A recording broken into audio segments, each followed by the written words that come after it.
ഇന്ന് നമ്മൾ ഡിസ്കസ് ചെയ്യാൻ പോകുന്നത് principles of inheritance and variation എന്ന് പറയുന്ന സുവോളജിയിലെ ചാപ്റ്ററാണ്. ജനറ്റിക്സ് എന്ന് പറയുന്ന ചാപ്റ്ററാണ്. ഇതിന്റെ കണ്ടിന്യൂഷൻ ആയിട്ട് വേറൊരു ചാപ്റ്ററും കൂടി ഉണ്ട്, മോളിക്കുലാർ ബേസിസ് ഓഫ് ഇൻഹെറിറ്റൻസ് എന്ന് പറയുന്ന ചാപ്റ്ററും കൂടിയും ഇതിന്റെ കണ്ടിന്യൂഷൻ ആയിട്ട് വരുന്നുണ്ട്. ജനറ്റിക്സിലെ 1 എന്നറിയപ്പെടും, മോളിക്കുലാർ ബേസിസ് ജനറ്റിക്സിലെ 2 എന്ന് അറിയപ്പെടും. നമ്മൾ ആദ്യം ജനറ്റിക്സ് 1 എടുക്കുകയാണ്, principles of inheritance and variation. അപ്പൊ ഈ ഹെഡിങ്ങിൽ 2 പേരുകളാണ് പരാമർശിക്കുന്നത് അല്ലെ, ഇൻഹെറിറ്റൻസും ഉണ്ട് വേരിയേഷൻസും ഉണ്ട്. അപ്പൊ എന്താണ് ഇൻഹെറിറ്റൻസ്, എന്താണ് variations? First one, what is inheritance? ശ്രദ്ധിക്കാം. പാരന്റ്സിൽ നിന്ന് ക്യാരക്ടേഴ്സ് എവിടേക്ക് ട്രാൻസ്ഫർ ചെയ്യുന്നുണ്ട്? അവരുടെ ഓഫ്സ്പ്രിങ്സിലേക്ക്, മക്കളിലേക്ക് ട്രാൻസ്ഫർ ചെയ്യുന്നുണ്ട്. നമ്മുടെ കേസിലാണെങ്കിൽ ആ പാരന്റ്സിനെ പോലത്തെ, അച്ഛനെ പോലത്തെ മുടി, അല്ലെങ്കിൽ മൂക്ക്, ചുണ്ട്, കവിൾ, അല്ലെങ്കിൽ നഖങ്ങൾ, അങ്ങനെ പറയാറുണ്ട് അല്ലേ. അതായത് പാരന്റ്സിൽ നിന്ന് ക്യാരക്ടേഴ്സ് എവിടേക്ക് ട്രാൻസ്ഫർ ചെയ്യുന്നുണ്ട്? ഓഫ്സ്പ്രിങ്സിലേക്ക് ട്രാൻസ്ഫർ ചെയ്യുന്നുണ്ട്. That transmission of characters from parents to offsprings are called as inheritance. അച്ഛനിൽ നിന്ന് അല്ലെ അമ്മയിൽ നിന്ന് സ്വഭാവ സവിശേഷതകൾ, ക്യാരക്ടേഴ്സ് ഓഫ്സ്പ്രിങ്സിലേക്ക് ട്രാൻസ്മിഷൻ നടക്കുന്ന, ട്രാൻസ്ഫർ ചെയ്യുന്ന ആ ഒരു പ്രോസസ്സിനെ വിളിക്കുന്ന പേരാണ് ഇൻഹെറിറ്റൻസ് എന്ന് വിളിക്കും. ഓക്കെ, ഈ ഇൻഹെറിറ്റൻസ് മൂലമാണ് പാരന്റ്സും ഓഫ്സ്പ്രിങ്സും റിസംബിൾ ചെയ്യുന്നത്, സാമ്യം കാണിക്കുന്നത്. And that resembleness is called heredity എന്ന് വിളിക്കും. ഇൻഹെറിറ്റൻസിന്റെ കാരണം മൂലമാണ് ഏതുണ്ടായത്? ഹെറിഡിറ്റി ഉണ്ടായത്. എന്താ ഹെറിഡിറ്റി എന്ന് പറഞ്ഞാൽ? റിസംബിൾനെസ് ആണ്, similarity between parents and offsprings. ആ സിമിലാരിറ്റിയെ വിളിക്കുന്ന പേരാണ് ഹെറിഡിറ്റി. ആ സിമിലാരിറ്റി വരാൻ കാരണം എന്താ? പാരന്റ്സിൽ നിന്ന് ക്യാരക്ടേഴ്സ് എന്ത് ചെയ്തിട്ടുണ്ട്? ഓഫ്സ്പ്രിങ്സിലേക്ക് ഇൻഹെറിറ്റ് ചെയ്തിട്ടുണ്ട്. So inheritance is the basis of heredity. ഈ 2 ടേംസ് മനസ്സിലായില്ലേ? എന്താണ് ഇൻഹെറിറ്റൻസ് എന്ന് പറഞ്ഞാൽ? ഓഫ്സ്പ്രിങ്സിലേക്ക് പാരന്റ്സിൽ നിന്ന് ക്യാരക്ടേഴ്സ് ട്രാൻസ്ഫർ ചെയ്യുന്ന ആ ഒരു പ്രോസസ്സിനെ വിളിക്കുന്ന പേരാണ് ഇൻഹെറിറ്റൻസ്. ഓക്കെ, ഇനി ആ ഇൻഹെറിറ്റൻസ് മൂലം, ക്യാരക്ടേഴ്സ് ട്രാൻസ്ഫർ ചെയ്യുന്നത് മൂലം ഓഫ്സ്പ്രിങ്സ് ആരുമായിട്ട് സിമിലാരിറ്റി കാണിക്കും, ആരുമായിട്ട് റിസംബിൾ ചെയ്യും? പാരന്റ്സുമായിട്ട് റിസംബിൾ ചെയ്യും. ആ റിസംബിൾനെസ്സിനെ വിളിക്കുന്ന പേരാണ് ഹെറിഡിറ്റി എന്ന് വിളിക്കും. ആ ഹെറിഡിറ്റി വരാൻ കാരണം എന്താണ്? ക്യാരക്ടേഴ്സ് ഇങ്ങനെ ഇൻഹെറിറ്റ് ചെയ്തോണ്ടല്ലേ. So inheritance is the basis of heredity. Okay, ഇനി രണ്ടാമത്തെ ഒരു ടേം നോക്കുക, വേരിയേഷൻസ്. വേരിയേഷൻസ്, ആ പേരിൽ നിന്ന് നിങ്ങൾക്ക് അതിന്റെ അർത്ഥം മനസ്സിലായിട്ടുണ്ടാകും. ഈ പാരന്റ്സിനെയും ഓഫ്സ്പ്രിങ്സിനെയും കണ്ടാൽ, സെക്ഷലി റീപ്രൊഡ്യൂസ് ചെയ്യാന്നുണ്ടെങ്കിൽ, സെക്ഷൽ റീപ്രൊഡക്ഷനിലുള്ള പാരന്റ്സിനെയും ഓഫ്സ്പ്രിങ്സിനെയും കണ്ടു കഴിഞ്ഞാൽ എക്സാക്ട്ലി ഒരേപോലെയാണോ? അച്ഛൻ്റെ അതേ കോപ്പിയാണോ മോൻ? അല്ല അമ്മയുടെ അതേ കോപ്പിയാണോ മോൾ? അല്ല, വ്യത്യാസമുണ്ട്, ഡിഫറൻസ് ഉണ്ട്. പല കാര്യങ്ങൾ അവരെന്ത് ചെയ്യുന്നുണ്ട്? ഡിഫറൻസ് കാണിക്കുന്നുണ്ട്.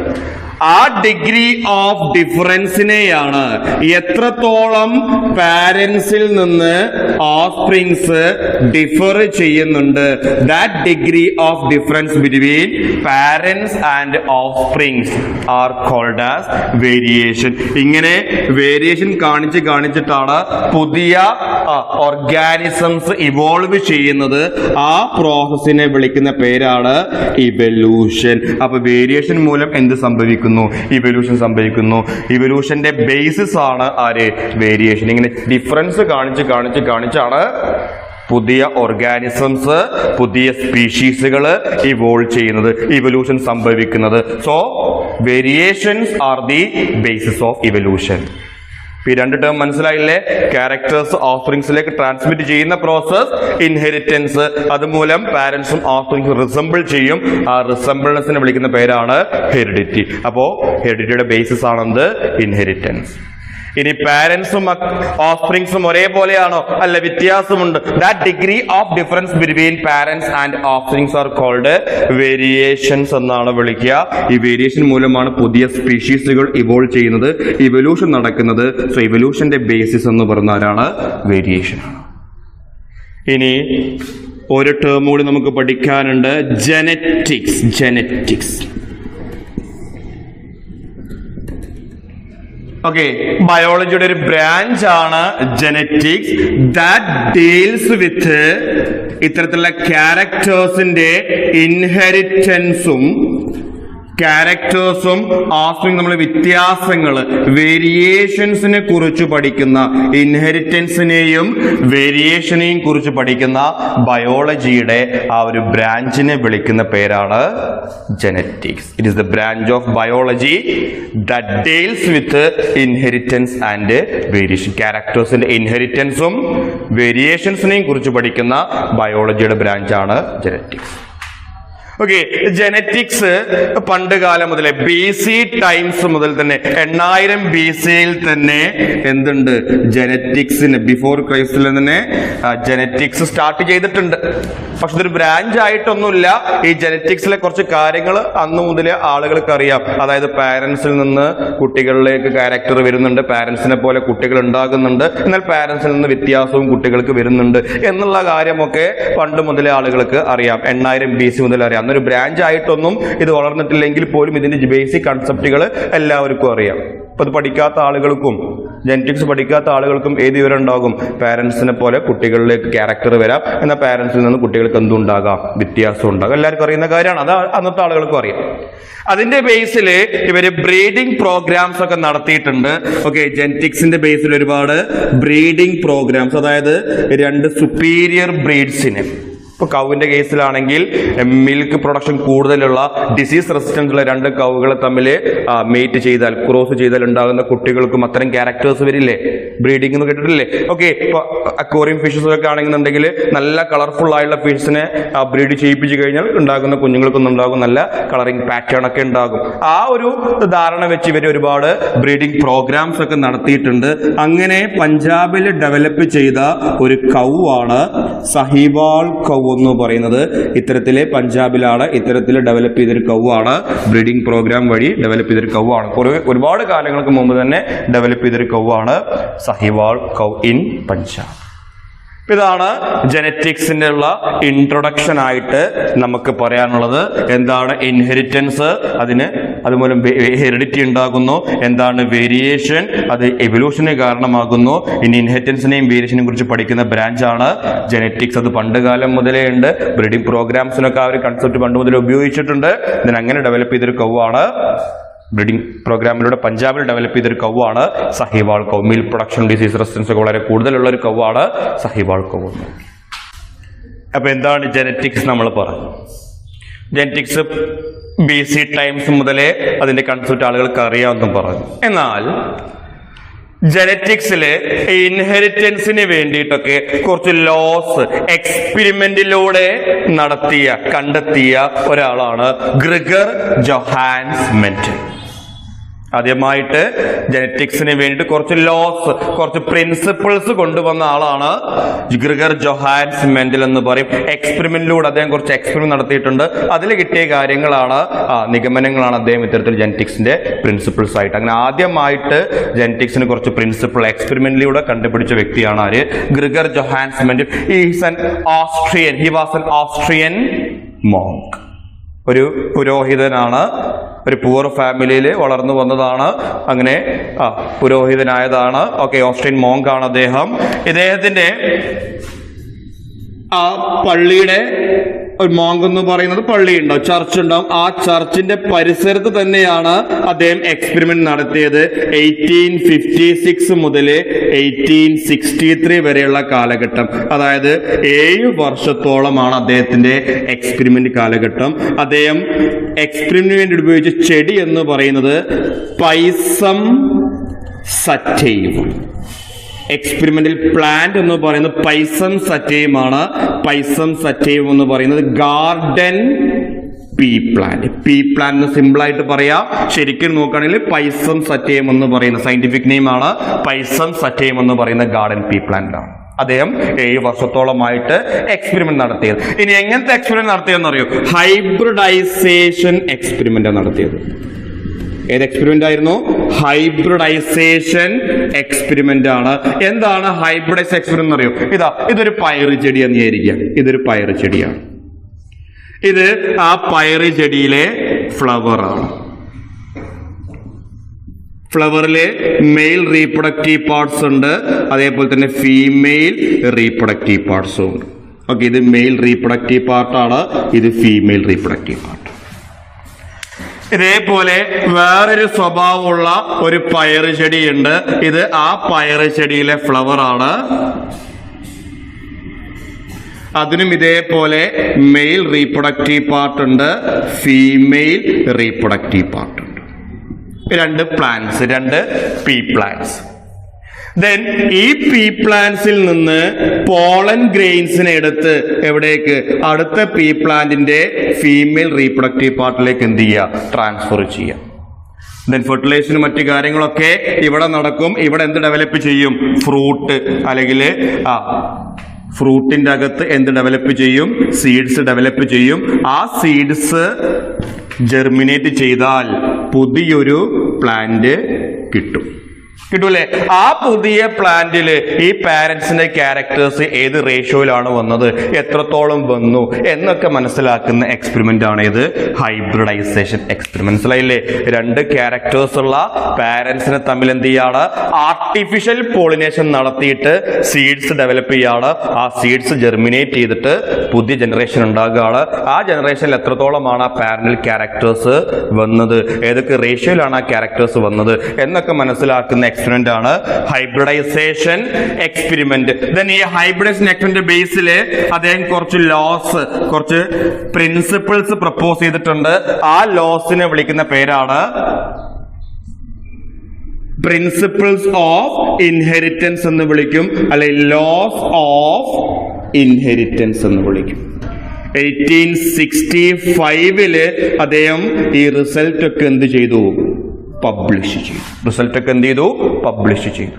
Okay, national society of annual journal of national society of ബ്രണ്ണില് ഓക്കെ 1865 65-66 കാലഘട്ടത്തില് അദ്ദേഹം എന്ത് ചെയ്തു?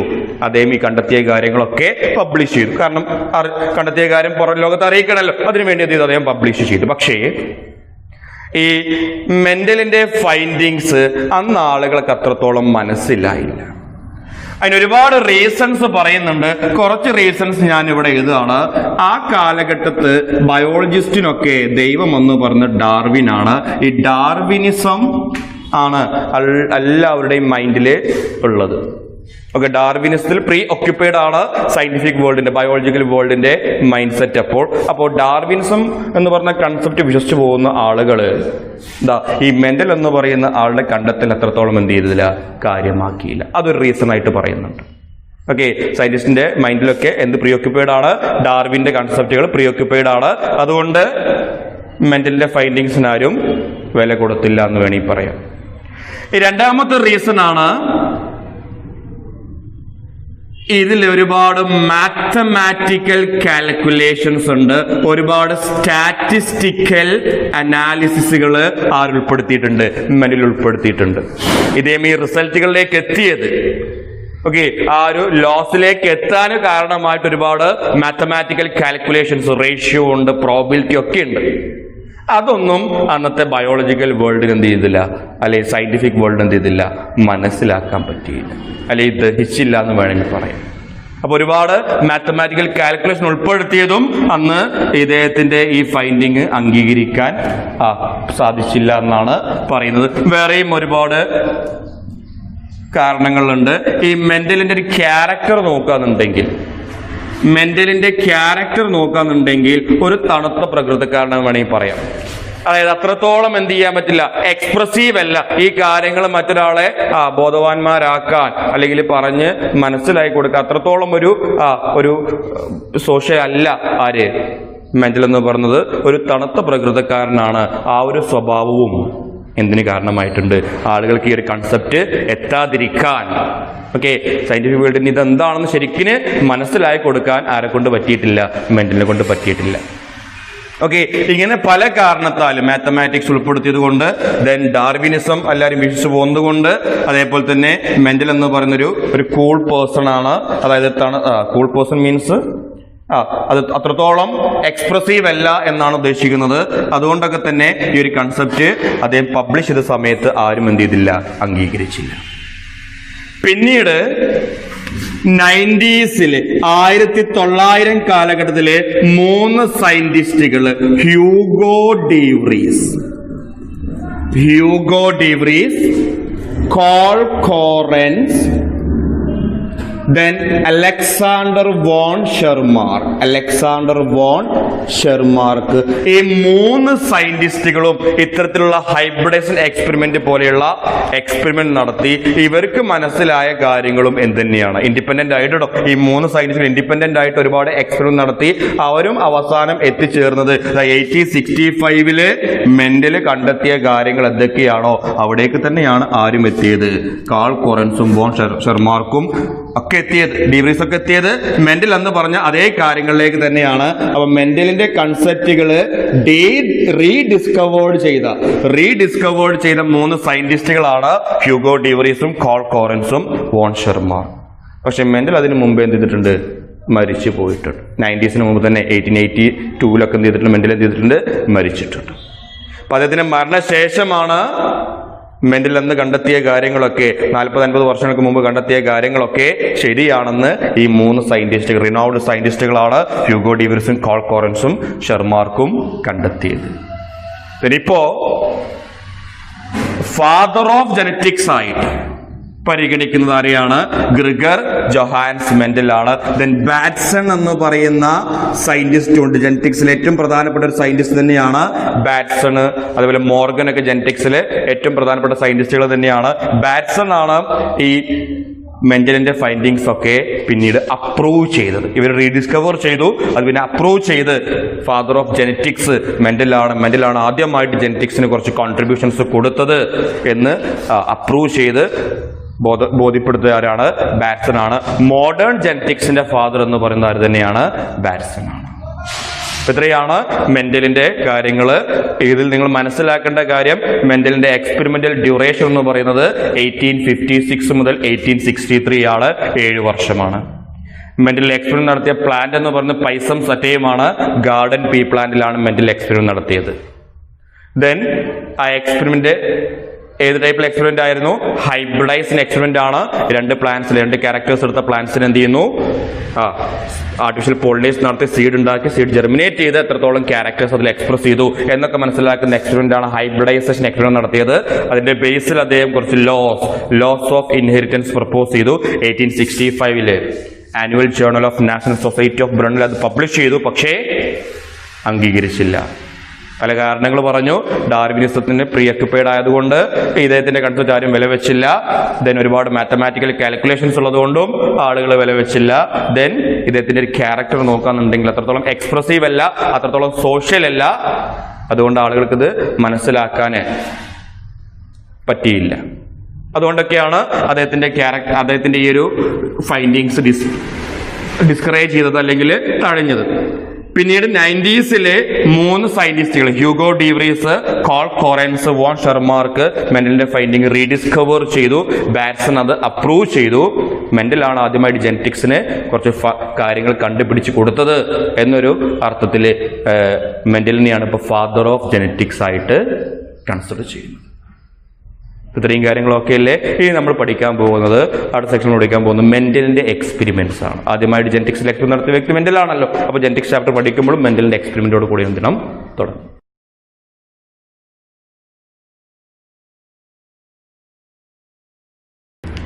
Mendel's experiment. Gregor Johann Mendel father of genetics ആണ്. പൈസം സറ്റയോ എന്ന് പറയുന്ന ഗാർഡൻ പീ പ്ലാന്റിൽ അദ്ദേഹം ഹൈബ്രിഡൈസേഷൻ എക്സ്പെരിമെന്റ് നടത്തിയിട്ട് കിട്ടിയ റിസൾട്ട് വെച്ച് പ്രിൻസിപ്പിൾസ് ഓഫ് ഇൻഹെറിറ്റൻസ് പ്രപ്പോസ് ചെയ്തു അല്ലെ. ചരിത്രങ്ങൾ നമ്മൾ കഴിഞ്ഞ സെക്ഷനിൽ പറഞ്ഞതാണ്.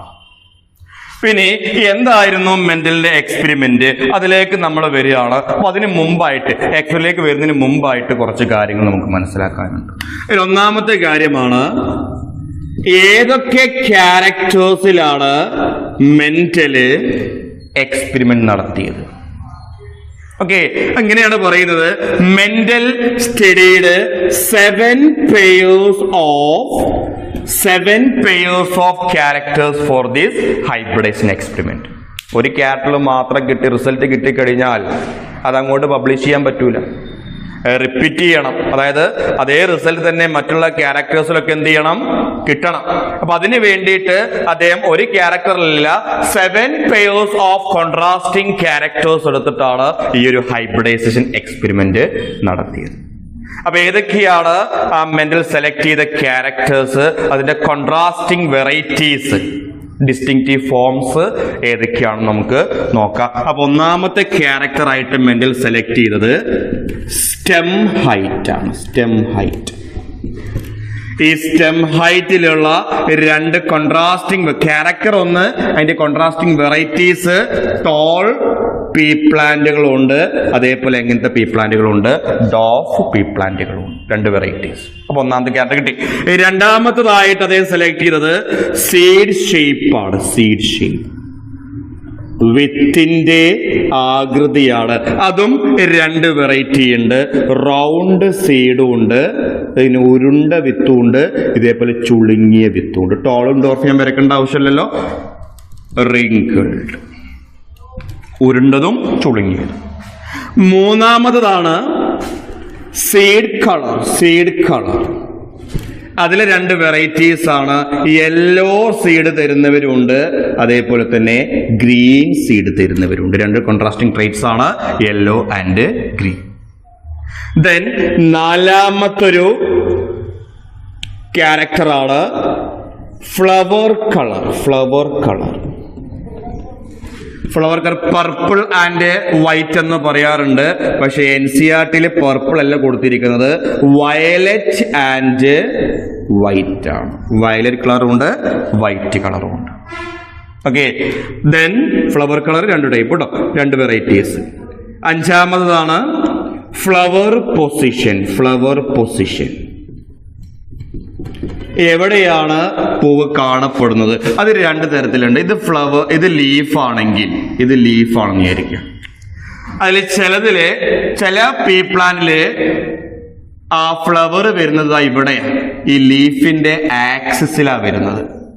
എന്നാൽ മറ്റു പയറ് ചെടികളില്, മറ്റു വെറൈറ്റീസിൽ എവിടെയാണ്, ഈ ടിപ്പിലാണ് ഫ്ലവർ വരുന്നത്. അതാണ് 2 ഫ്ലവർ പൊസിഷൻ. ലീഫിന്റെ ആക്സിസിലാണ് വരുന്നതെങ്കിൽ ആക്സിൽ എന്ന് വിളിക്കും. ദെൻ ടിപ്പിലാണ് വരുന്നതെങ്കിൽ അതിനെ ടെർമിനൽ എന്ന് വിളിക്കും. Axial and terminal. ഓക്കെ, ആറാമത്തതാണ് പോഡ് കളർ. Pod colour. പോടെന്ന് പറഞ്ഞാൽ ഇതാ, ഈ ഫ്ലവർ മാറിയിട്ട് എന്തായിട്ട് മാറും, ഫ്രൂട്ടായിട്ട് മാറും അല്ലെ. ഈ ഫ്രൂട്ടിനെ തന്നെയാണ് പോടെന്ന് വിളിക്കുന്നത്. അത് പച്ച നിറത്തില് ഗ്രീൻ കളറിലുണ്ട്, അതേപോലെ തന്നെ ഏത് കളറും ഉണ്ട്, യെല്ലോ കളറും ഉണ്ട്. ദെൻ ലാസ്റ്റ് ക്യാരക്ടർ എന്ന് പറയുന്നത് പോഡ് ഷേപ്പ് ആണ്, അല്ലെങ്കിൽ ഫ്രൂട്ട് എന്നും പറയാം പോഡിന് കേട്ടോ. ഓക്കെ, പോഡ് ഷേപ്പ് 2 തരത്തിലുണ്ട്. ചില നല്ല പരന്നതായിരിക്കും, ഇങ്ങനെ പരന്നതായിരിക്കും, ചിലത് ഇങ്ങനെ ചുളുങ്ങിയതായിരിക്കും. പയർ തന്നെ നിങ്ങൾ നോക്കിക്കഴിഞ്ഞാൽ നല്ല ഉണ്ട പയറുണ്ടാകും, ചുളുങ്ങിയ പയറും ഉണ്ടാവും അല്ലെ. അത് തന്നെയാണ് ഉദ്ദേശിക്കുന്നത്. ഇൻഫ്ലേറ്റഡ് പോഡ്സും ഉണ്ട്, കൺസ്ട്രിക്റ്റഡ് പോഡ്സും ഉണ്ട്. ഇൻഫ്ലേറ്റഡ് പോഡ്സും ഉണ്ട്, കൺസ്ട്രിക്റ്റഡ് പോഡ്സും ഉണ്ട്. ഇപ്പൊ ഇത്രയും കാര്യം മനസ്സിലായില്ലേ? ഇപ്പോൾ ഏതൊക്കെ ക്യാരക്ടേഴ്സിലാണ്, ഒരു ക്യാരക്ടർ മാത്രമാണ് മെന്റൽ സെലക്ട് ചെയ്തതല്ല, 7 pairs ഓഫ് കോൺട്രാസ്റ്റിംഗ് ക്യാരക്ടേഴ്സിലാണ് മെന്റൽ എക്സ്പെരിമെന്റ് നടത്തിയത്. 7 പെയർ ക്യാരക്ടേഴ്സ്, സ്റ്റെം ഹൈറ്റ്, അതിന്റെ pair, seed shape, seed colour, flower position, pod colour, pod shape. ഇങ്ങനെ 7 പേർ കോൺട്രാസ്റ്റിംഗ് ക്യാരക്ടേഴ്സിലാണ് മെന്റൽ ഹൈബ്രിഡൈസേഷൻ എക്സ്പെരിമെന്റ് നടത്തിയത്. ഇനി അടുത്ത ഈ ഒരു ഭാഗത്ത് ചോദിക്കുന്ന ഒരു ചോദ്യമാണ്, ഈ ലോകത്ത് ഒരുപാട് ചെടികളില്ലേ, എന്തുകൊണ്ട് മെന്റൽ ആ ചെടികളിലൊന്നും പഠിക്കാതെ പൈസം സറ്റൈവത്തിനെ, ഗാർഡൻ പീ പ്ലാന്റിനെ എക്സ്പെരിമെന്റൽ പ്ലാന്റ് ആയിട്ട് തിരഞ്ഞെടുത്തു? Why Mendel chooses the Pisum sativum garden pea plant as the experimental plant? Why Pisum sativum? ഇതും എക്സാമിന് ചോദിക്കാറുണ്ട്. എന്തുകൊണ്ട് പൈസം സറ്റൈവം വേറെ പ്ലാന്റ്സിനെ സെലക്ട് ചെയ്തില്ല? ഓക്കെ, അതെങ്ങനെയൊക്കെ നോക്കൂ. ഇവിടെ നോക്കുക. ഒന്നാമതാണ് എന്തുകൊണ്ട് പൈസം സറ്റൈവം. ഒന്നാമത്തെ റീസൺ ആണ് പൈസം സറ്റൈവം എന്ന് പറയുന്നത് ഈസിലി അവൈലബിൾ ആണ്. ഒന്നാമത്തെ റീസൺ അത് തന്നെയാണ്, ഈസിലി അവൈലബിൾ ആണ്, അതായത് പെട്ടെന്ന് ലഭിക്കും. ഓക്കെ, വലിയ സ്ഥലങ്ങളൊന്നും പോയി കളക്ട് ചെയ്ത് കൊണ്ടുവരേണ്ട ആവശ്യമൊന്നുമില്ല. വീടുകളിൽ തന്നെ അല്ലെങ്കിൽ ചെറിയ ഗാർഡൻസിൽ, നഴ്സറീസിൽ തന്നെ എന്തിന്റെ സീഡ്സ് അല്ലെങ്കിൽ എന്തിന്റെ പ്ലാന്റ്സ് കിട്ടും? ഈ പൈസം സറ്റൈവത്തിന്റെ പ്ലാന്റ്സ് കിട്ടും, ഓസ്ട്രേലിയ പ്രത്യേകിച്ച്. ഓക്കെ, അപ്പൊ ഈസിലി അവൈലബിൾ ആയ ഒരു പ്ലാന്റിനെയാണ് അദ്ദേഹം സെലക്ട് ചെയ്തത്. ഈസിലി അവൈലബിൾ ആണ്. ദെൻ രണ്ടാമത്തെ റീസൺ അദ്ദേഹം പറഞ്ഞത് ഈസി ടു കൾട്ടിവേറ്റ്.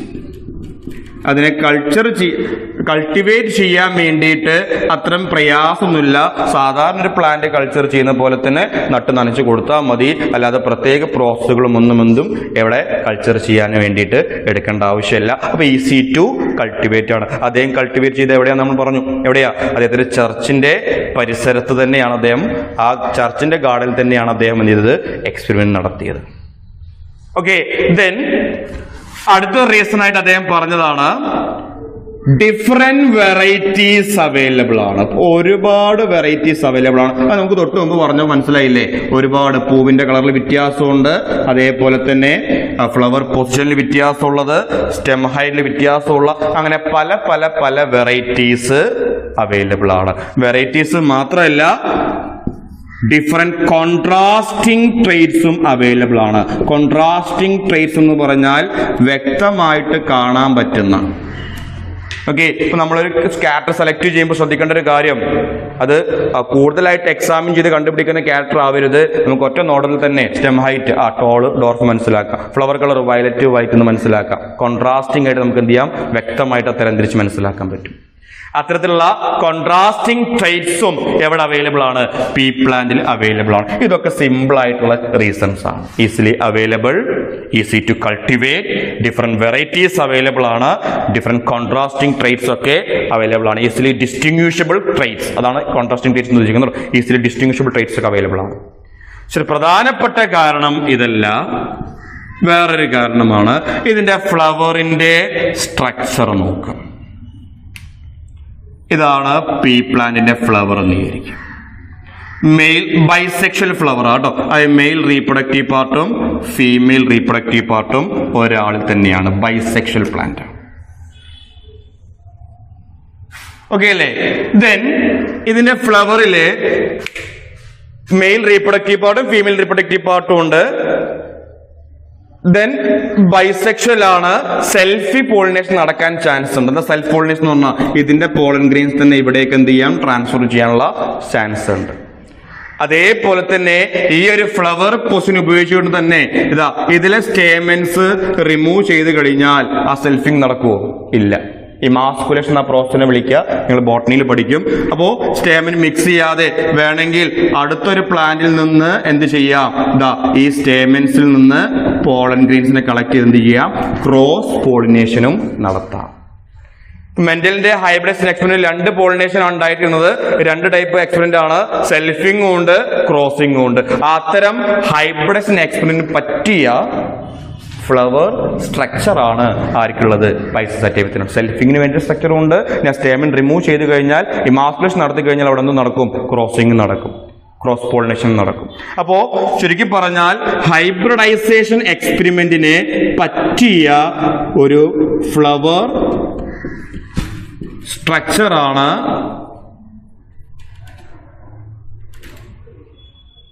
പറ്റിയ ഒരു ഫ്ലവർ സ്ട്രക്ചർ ആണ് ആർക്കുള്ളത്? പൈസം സറ്റൈവത്തിനുള്ളത്. ഇനി വേറൊരു റീസൺ ഉണ്ട്, അത് മെന്റലിന് പോലും അറിയാത്ത റീസണാണ്. എന്താണെന്നറിയോ? അത് പിന്നീടാണ് മനസ്സിലാക്കിയത്. ലിങ്കേജ് എന്ന് പറഞ്ഞൊരു കൺസെപ്റ്റ് മോർഗൻ കൊണ്ടുവന്നു. പക്ഷേ മെന്റൽ സെലക്ട് ചെയ്ത ഈ 7 ക്യാരക്ടേഴ്സും പരസ്പരം ബന്ധമില്ലാത്ത ക്യാരക്ടേഴ്സ് ആണ്, അൺലിങ്ക്ഡ് ആണ്. അത് മെന്റലിന് അറിയാത്തൊരു കാര്യമാട്ടോ. ആ അൺലിങ്ക്ഡ് ആയതുകൊണ്ടാണ് അദ്ദേഹത്തിന് ഈ 3 ലോസും, പ്രത്യേകിച്ച് അവസാനത്തെ ലോ ഒക്കെ അദ്ദേഹത്തിന് കിട്ടാൻ കാരണം ഈ ലാസ്റ്റ് പോയിന്റ് ആണ്. പക്ഷെ ഇതൊരു ആക്സിഡന്റൽ റീസൺ ആയിട്ടേ പറയാൻ പറ്റുള്ളൂ. കാരണം ലിങ്കേജ് മറ്റു കാര്യങ്ങളൊന്നും മെന്റലിന്റെ കാലത്ത് എന്ത് ചെയ്തിട്ടില്ല, കണ്ടുപിടിച്ചിട്ടില്ല. പക്ഷെ അദ്ദേഹം ഭാഗ്യവശാൽ അദ്ദേഹം തിരഞ്ഞെടുത്ത ക്യാരക്ടേഴ്സ് തമ്മിൽ ബന്ധമില്ല, അൺലിങ്ക്ഡ് ആയിരുന്നു. അതുകൊണ്ടാണ് അദ്ദേഹത്തിന് മൂന്നാമത്തെ ലോ ഓഫ് ഇൻഡിപെൻഡൻസ് എന്ന് പറയുന്ന മൂന്നാമത്തെ ലോ ഒക്കെ കിട്ടാൻ കാരണമായത് ആ ഒരു നേച്ചറാണ്. അതൊരു ഭാഗ്യമായിട്ട് വേണമെങ്കിൽ കണക്കാക്കാം. അപ്പൊ ഇത്തരം കാരണങ്ങളെ കൊണ്ട് തന്നെ വേറെ ഒരുപാട് കാരണങ്ങൾ പറയാട്ടോ. പ്രധാനമായിട്ട് ഇത്രയും കാരണങ്ങൾ കൊണ്ടാണ് മെന്റല് പൈസൺ സറ്റൈവത്തിനെ അദ്ദേഹത്തിന്റെ എക്സ്പെരിമെന്റൽ പ്ലാന്റ് ആയിട്ട് സെലക്ട് ചെയ്തത്. ഈസിലി അവൈലബിൾ ആണ്, കൾട്ടിവേറ്റ് ചെയ്യാൻ എളുപ്പമാണ്, ഒരുപാട് വെറൈറ്റീസ് അവൈലബിൾ ആണ്, ഡിസ്റ്റിങ്വിഷബിൾ ക്യാരക്ടേഴ്സ് അവൈലബിൾ ആണ്. ദെൻ ഫ്ലവർ സ്ട്രക്ചർ നോക്കാന്നുണ്ടെങ്കിൽ എന്തിന് സ്യൂട്ടബിൾ ആണ്, ഹൈബ്രിഡേഷൻ എക്സ്പെരിമെന്റ് സ്യൂട്ടബിൾ ആയിട്ടുള്ള ഫ്ലവർ സ്ട്രക്ചർ ആണ്. ദെൻ ഒരു ലക്കി ഫാക്ടർ എന്ന് വേണമെങ്കിൽ പറയാം, അദ്ദേഹം സെലക്ട് ചെയ്ത ക്യാരക്ടേഴ്സ് ഒക്കെ അൺലിങ്ക്ഡ് ആയിരുന്നു. മെന്റൽസ് എക്സ്പെരിമെന്റ് ആണ് പറഞ്ഞുകൊണ്ടിരിക്കുന്നത്. മെന്റൽ എന്തുകൊണ്ടാണ് പൈസൺ സറ്റൈവത്തിന് അദ്ദേഹത്തിന്റെ എക്സ്പെരിമെന്റ് പ്ലാന്റ് ആയിട്ട് സെലക്ട് ചെയ്തത്, പൈസൺ സറ്റൈവത്തിൽ ഏതൊക്കെ ക്യാരക്ടേഴ്സ് ആണ് മെന്റലി എക്സ്പെരിമെന്റിന് വേണ്ടിയിട്ട് യൂസ് ചെയ്യുന്നൊക്കെ പറയും. പിന്നെ എക്സ്പെരിമെന്റിലേക്ക് നമ്മൾ ഇപ്പോഴും എത്തിയിട്ടില്ല. ആ എക്സ്പെരിമെന്റിലേക്ക് എത്തുന്നതിന് മുമ്പായിട്ട് ജെനറ്റിക്സിലെ പ്രധാനപ്പെട്ട കുറച്ച് ടെർമിനോളജീസ് നിങ്ങൾ മനസ്സിലാക്കണം. എങ്കിൽ മാത്രമേ നമുക്ക് ഈ എക്സ്പെരിമെന്റ് സ്മൂത്ത് ആയിട്ട് മനസ്സിലാകുന്ന രീതിയിൽ പറയാൻ പറ്റൂ. ഇപ്പൊ ജെനറ്റിക്സിലെ പ്രധാനപ്പെട്ട ടേംസ് കേട്ടോ. ഓക്കെ, ഇത് എക്സാമിന് ചോദിക്കുന്നത് തന്നെയാണ്. അതേപോലെ തന്നെ നമുക്ക് എക്സ്പെരിമെന്റ് മനസ്സിലാക്കാനും ഇത് ആവശ്യമാണ്. അപ്പൊ അതിൽ ഒന്നാമത്തെ ടേമാണ് ജീൻസ് എന്ന് പറയും. ജീൻസ് എന്താണ്? ജീനുകൾ, ജീൻസ് കേട്ടിട്ടുണ്ടാവും. ജീനിന്റെ തകരാറ്, ഓക്കെ, ജീനിന്റെ പ്രശ്നമൊക്കെ കേട്ടിട്ടുണ്ടാവും അല്ലെ, കോമഡി എടുക്കുക ഉപയോഗിക്കുന്നതാണ്. അപ്പൊ ജീൻസ് എന്ന് പറഞ്ഞാല് ഓരോ ക്യാരക്ടറിനെയും കൺട്രോൾ ചെയ്യുന്ന ക്യാരക്ടർ കൺട്രോളിങ് യൂണിറ്റ്സിനെ വിളിക്കുന്ന പേരാണ് ജീൻസ്. ഇപ്പൊ സ്റ്റെം ഹൈറ്റ് എന്ന് പറയുന്ന ഒരു ക്യാരക്ടർ, അതിനെ കൺട്രോൾ ചെയ്യാൻ ഒരു ജീൻ. സീഡ് ഷേപ്പ് എന്ന് പറഞ്ഞൊരു ക്യാരക്ടർ, അതിനെ കൺട്രോൾ ചെയ്യുന്ന ഒരു ജീൻ. ഫ്ലവർ കളറിനെ കൺട്രോൾ ചെയ്യാൻ, അങ്ങനെ ഓരോ ക്യാരക്ടറിനെയും കൺട്രോൾ ചെയ്യുന്ന ആ ഒരു ഫാക്ടറിനെയാണ്, ഈ യൂണിറ്റിനെയാണ് ഏത് പേരിൽ അറിയപ്പെടുക? ജീൻസ് എന്ന് വിളിക്കുക. മെന്റൽ ഇതിന് വിളിച്ച പേര് ജീൻ എന്നല്ല, ജീൻ പിന്നീട് വന്ന പേരാണ്. മെന്റൽ പറഞ്ഞത് ഫാക്ടേഴ്സ് കൺട്രോളിങ് ക്യാരക്ടേഴ്സ് എന്നാ പറഞ്ഞത്. ഫാക്ടേഴ്സ്, ഓരോ ക്യാരക്ടർ കൺട്രോൾ ചെയ്യാനുള്ള ഫാക്ടേഴ്സ് ഉണ്ടെന്നാണ് മെന്റൽ പറഞ്ഞത്. പിന്നീടാണ് ഫാക്ടേഴ്സിന് ഏത് പേര് കൊടുത്തത്? ജീൻസ് എന്നുള്ളൊരു പേര് കൊടുത്തത്. രണ്ടാമത്തെ ഒരു ടേമാണ് ജീൻസ് കഴിഞ്ഞാൽ ജെനറ്റിക്സിൽ ഏറ്റവും ഇമ്പോർട്ടന്റ് ടേമാണ് അലീൽസ് എന്ന് പറയും. Alleles are the alternating forms of gene. Alternating forms of gene. ഒരു ജീനിന്റെ ഡിഫറെന്റ് ഫോംസിനെയാണ് അലീൽസ് എന്ന് വിളിക്കുന്നത്. ഒരു എക്സാമ്പിൾ ഞാൻ പറയാം. സ്റ്റെം ഹൈറ്റിനൊരു ജീൻ ഉണ്ട് അല്ലെ. സ്റ്റെം ഹൈറ്റ് എന്ന് പറയുന്ന ക്യാരക്ടർ കൺട്രോൾ ചെയ്യാൻ വേണ്ടി ഒരു ജീനുണ്ട്. ഓക്കെ, സ്റ്റെം ഹൈറ്റ് ജീനുണ്ട്. ഈ സ്റ്റെം ഹൈറ്റിന് 2 ഫോംസ് ഇല്ലേ, 2 ആൾട്ടർനേറ്റിംഗ് ഫോംസ് ഇല്ലേ. ഒന്നെന്തിനു വേണ്ടിയിട്ടാ ടോൾ എന്ന് പറയും, ഒന്നെന്തിനു വേണ്ടിയിട്ടാണ് ഡോർഫ് എന്ന് പറയും. Toll, dwarf. ഓക്കെ, സോ ഇത്തരത്തില് ഒരു ജീനിന്റെ 2 അൾട്ടർനേറ്റിംഗ് ഫോംസിനെയാണ് ഏത് പേരിൽ അറിയപ്പെടുന്നത്? അലീൽസ് എന്ന് വിളിക്കുന്നത്. സ്റ്റെം ഹൈറ്റ് ജീനിന്റെ 2 അൾട്ടർനേറ്റിംഗ് ഫോംസ് ആണ് ടോൾനെസ്സും ഡോഫ്നെസ്സും. സീഡ് ഷേപ്പിന്റെ 2 അൾട്ടർനേറ്റിംഗ് ഫോംസ് ആണ്. സീഡ് ഷേപ്പിന്റെ ജീൻ നോക്കാന്നുണ്ടെങ്കിൽ അതിന്റെ 2 അൾട്ടർനേറ്റിംഗ് ഫോംസ് ആണ് റൗണ്ട് ആൻഡ് റിങ്കിൾഡ്. ഇത്തരത്തിൽ ജീൻസിന്റെ അൾട്ടർനേറ്റിംഗ് ഫോംസിനെ വിളിക്കുന്ന പേരാണ് അലീൽസ് എന്ന് വിളിക്കും. ഇനി ഈ അലീൽസിനെ റെപ്രസെന്റ് ചെയ്യുന്നത് ഇങ്ങനെ ഇംഗ്ലീഷ് ലെറ്റേഴ്സ് ഉപയോഗിച്ചുകൊണ്ടാണ്. ഇപ്പൊ ടോൾനെസ്സിനെ ക്യാപിറ്റൽ ടി എന്ന് കൊടുക്കുന്നു, ഡോഫിന് ഡി എന്നല്ല കൊടുക്കുക, സ്മോൾ ടി കൊടുക്കുക. റൗണ്ടിനെ ക്യാപിറ്റൽ ആർ എന്ന് കൊടുക്കുന്നു, റിങ്കിൾഡിനെ സ്മോൾ ആർ എന്ന് കൊടുക്കുന്നു. ഇത്തരത്തില് ഇംഗ്ലീഷ് ആൽഫബറ്റ്സ് ഉപയോഗിച്ചിട്ടാണ് അലീൽസിനെ റെപ്രസെന്റ് ചെയ്യുക. ഇനി ഒരു ജീനില് അലീൽസ്, ഇപ്പൊ ടോൾനെസ് ആണ് ഒരു പ്ലാന്റ് എങ്കിൽ അതിൽ ടി മാത്രം എന്നിട്ട് കാര്യമില്ല. ഡോഫിനസ് ആണെങ്കിൽ സ്മോൾ ടി എന്നിട്ട് കാര്യമല്ല. റൗണ്ട് ആണെങ്കിൽ വെറും ആർ അല്ല, റിംഗിൾഡ് ആണെങ്കിൽ വെറും സ്മോൾ ആർ അല്ല. അലീൽസ് ഒരു ജീനില് എപ്പോഴും occupies as pairs. Okay, T ആയിട്ട് അല്ലെങ്കിൽ ആർ ആയിട്ട്, സ്മോൾ ആർ ആയിട്ട്, സ്മോൾ ടി ആയിട്ട്, ഇനി ഇങ്ങനെ ഓക്യുപ്പൈ ചെയ്യാം. Capital T small T, capital R small R, ഇങ്ങനെയും പെയേഴ്സ് ആയിട്ടാണ് അലീൽസ് ജീൻസിൽ കാണപ്പെടുന്നത്, അല്ലാതെ സിംഗിൾ ആയിട്ടല്ല. ബീജങ്ങളില് ഗ്യാമീൻസുകളിലെ അലീൽസ് സിംഗിൾ ആയിട്ടേ കാണപ്പെടുള്ളൂ. പക്ഷേ ഒരു ഓർഗാനിസത്തിൽ വരുമ്പോൾ, ജീൻസ് ആയിട്ട് വരുമ്പോൾ, ആ ജീൻസിൽ അലീൽസ് എങ്ങനെയായിരിക്കും? പെയർഡ് ആയിരിക്കും. T R R, capital T small R അങ്ങനെ പെയർഡ് ആയിട്ടായിരിക്കും ആര് കാണപ്പെടുന്നത്? അലീൽസ് കാണപ്പെടുന്നു. അപ്പൊ ഈ രണ്ട് ടേംസ് ഓക്കെ അല്ലേ? ജീൻസ് എന്ന് പറയുന്നത് ക്യാരക്ടേഴ്സിനെ കൺട്രോൾ ചെയ്യുന്ന, ക്യാരക്ടർ കൺട്രോളിംഗ് യൂണിറ്റ്സിനെ വിളിക്കുന്ന പേരാണ് ജീൻസ്. ആ ജീനിന്റെ ഡിഫറെന്റ് ഫോംസിനെ, അൾട്ടർനേറ്റിംഗ് ഫോംസിനെ വിളിക്കുന്ന പേരാണ് അലീൽസ് എന്ന് പറയും. അലീൽസിനെ ലെറ്റേഴ്സ് ഉപയോഗിച്ചുകൊണ്ട്, ഇംഗ്ലീഷ് ആൽഫബറ്റ്സ് ഉപയോഗിച്ചുകൊണ്ടാണ് റെപ്രസെന്റ് ചെയ്യുക. Tallness capital T, dwarfness small T, round capital R, wrinkled small R, അങ്ങനെ ലെറ്റേഴ്സ് ഉപയോഗിച്ച് റെപ്രസെന്റ് ചെയ്യും. ഇനി ഈ അലീൽസ് എപ്പോഴും, ഒരു ജീനില് അലീൽസ് എപ്പോഴും എങ്ങനെയായിരിക്കും? പെയർഡ് ആയിട്ടായിരിക്കും. Capital T, capital R, small R, അങ്ങനെ പെയർഡ് ആയിട്ടായിരിക്കും ജീൻസിലെ അലീൽസ് ഇരിക്കുന്നത് അല്ലെ. ഇനി ഈ പെയർ കണ്ടീഷൻസിനെ രണ്ടാക്കി തിരിക്കാം. അലീലിക് കണ്ടീഷൻസ് രണ്ടാക്കി തിരിക്കാം. ഹോമോസൈഗസ് കണ്ടീഷൻ ഉണ്ട്, ഹെറ്ററോസൈഗസ് കണ്ടീഷൻ ഉണ്ട്. Homozygous and heterozygous. എന്താണ് വ്യത്യാസം നോക്കാം. ക്യാപിറ്റൽ ടി അല്ലെങ്കിൽ small T, capital R, small R, capital V, violet കേട്ടോ, വയലറ്റിന്റെ ക്യാപിറ്റൽ വി, അല്ലെങ്കിൽ സ്മോൾ വി. ഇതിലൊക്കെ അലീൽസ് സെയിം ടൈപ്പ് ആണ് അല്ലെ. രണ്ടും ക്യാപിറ്റൽ ആണ്, രണ്ടും സ്മോൾ ആണ്, രണ്ടും ക്യാപിറ്റൽ ആർ ആണ്. അലീൽസ് എന്താണ്? ഒരേപോലെയാണ്. ഇങ്ങനെ ഒരു ജീനിലെ രണ്ട് അലീൽസും ഒരേപോലെയാണെങ്കിൽ, സിമിലർ ആണെങ്കിൽ, ആ ഒരു കണ്ടീഷനെ വിളിക്കുന്ന പേരാണ് homozygous condition. If the alleles are of similar type, that condition is called homozygous അല്ലെങ്കിൽ ഹോമോസൈഗോസിറ്റി എന്ന് പറയും.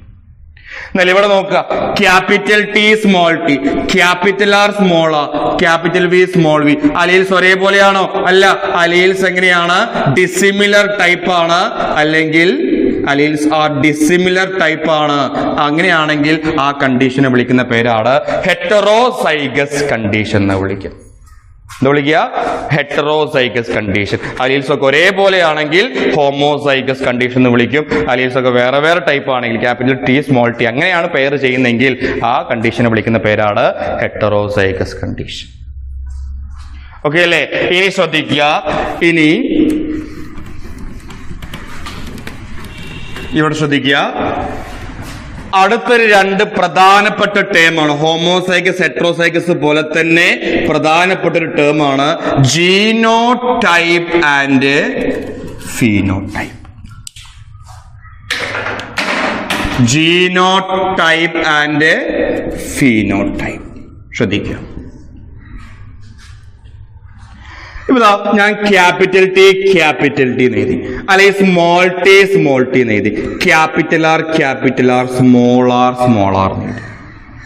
ഇതതിന്റെ അലീലിക് മേക്കപ്പ് അല്ലേ? ക്യാപിറ്റൽ ടി എന്ന് പറഞ്ഞാൽ ജീൻസിലുള്ള അലീൽസ് എങ്ങനെയാണെന്നല്ലേ ഞാൻ എഴുതിയിട്ടുള്ളത്. രണ്ടും ടോൾനെസിന്റെ അലീലാണ്, അല്ലെങ്കിൽ രണ്ടും ഡോഫിനസിന്റെ അലീലാണ്, അല്ലെങ്കിൽ രണ്ട് റൗണ്ടിന് വേണ്ടിയുള്ള അലീലാണ്, രണ്ട് റിംഗിളിന് വേണ്ടിയുള്ള അലീലാണ്. ഞാൻ അലീലിക് കോമ്പിനേഷൻസ് ആണ് എഴുതിയത്. ഓക്കെ, ഈ അലീലിക് കോമ്പിനേഷനെ അല്ലെങ്കിൽ ഈ ഒരു ജനറ്റിക് മേക്കപ്പിനെ, ഒരു ക്യാരക്ടറിന്റെ അകത്തുള്ള ആ ക്യാരക്ടറിന് കാരണമായിട്ടുള്ള ജനറ്റിക് മേക്കപ്പിനെ വിളിക്കുന്ന പേരാണ് ജീനോടൈപ്പ്. ഇനി ഈ ടി ഒരുമിച്ച് വന്നാൽ പ്ലാന്റ് എന്തായിട്ട് മാറി? ടോൾ ആയിട്ട് മാറി. സ്മോൾ ടി ഒരുമിച്ച് വന്നാൽ പ്ലാന്റ് എങ്ങനെയായിരിക്കും? ഡോർഫ് ആയിരിക്കും.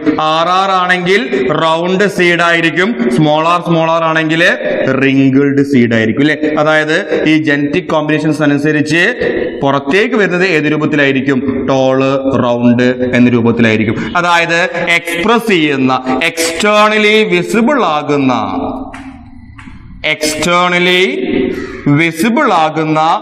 എക്സ്പ്രസ് ചെയ്യുന്ന ആ ഒരു ക്യാരക്ടേഴ്സിനെ വിളിക്കുന്ന പേരാണ് ഫീനോടൈപ്സ് എന്ന് വിളിക്കും. അതിന് കാരണമാകുന്ന ഈ ഒരു അലീലിക് കോമ്പിനേഷൻസിനെ വിളിക്കുന്ന പേരാണ് ജീനോടൈപ്സ് എന്ന് വിളിക്കും. ഇതാണ് ജീനോടൈപ്പും ഫീനോടൈപ്പും TTRR-BB അങ്ങനെ എഴുതുന്ന അലീലിക് കോമ്പിനേഷൻസിനെയാണ് ജീനോടൈപ്പ് എന്ന് വിളിക്കുന്നത്. ആ TT മൂലം പ്ലാന്റ് ടോൾ ആയിട്ട് മാറുന്നു, ടോൾനെസ്. സ്മോൾ ടി മൂലം ആ പ്ലാന്റ് ഡോർഫ് ആയിട്ട് മാറുന്നു, ഡോഫ്നെസ്. ക്യാപിറ്റൽ V മൂലം പ്ലാന്റ് വയലറ്റ് ഫ്ലവറിനെ പ്രൊഡ്യൂസ് ചെയ്യുന്നു, ആ വയലറ്റ്നെസ്. ഓക്കെ, ആ പുറത്തേക്ക് വരുന്ന, എക്സ്പ്രസ് ചെയ്യുന്ന ആ ഒരു ടൈപ്പിനെ വിളിക്കുന്ന പേരാണ് ഫീനോടൈപ്പ്. അതിന് കാരണമാകുന്ന ഈ അലീലിക് കോമ്പിനേഷൻസിനെ വിളിക്കുന്ന പേരാണ് ജീനോടൈപ്പ്. ഓക്കെ അല്ലേ? അപ്പോ മനസ്സിലാക്കുക, ജീനോടൈപ്പ് ഫീനോടൈപ്പിലെ വ്യത്യാസം മനസ്സിലാക്കുക, ഹോമോസൈഗസ് ഹെറ്ററോസൈഗസ് തമ്മിലുള്ള വ്യത്യാസം മനസ്സിലാക്കുക. ഇതേപോലെ വരുന്ന മറ്റൊരു ടേമാണ് ക്രോസിംഗ് ആൻഡ് സെൽഫിംഗ്. നമ്മൾ നേരത്തെ ജസ്റ്റ് ഒന്ന് മെൻഷൻ ചെയ്തിട്ടുണ്ടാകും, ക്രോസിംഗ് ആൻഡ് സെൽഫിംഗ്. ശരിക്കും നോക്ക്, ഇത് രണ്ട് പ്ലാന്റ്സ് ആണ്.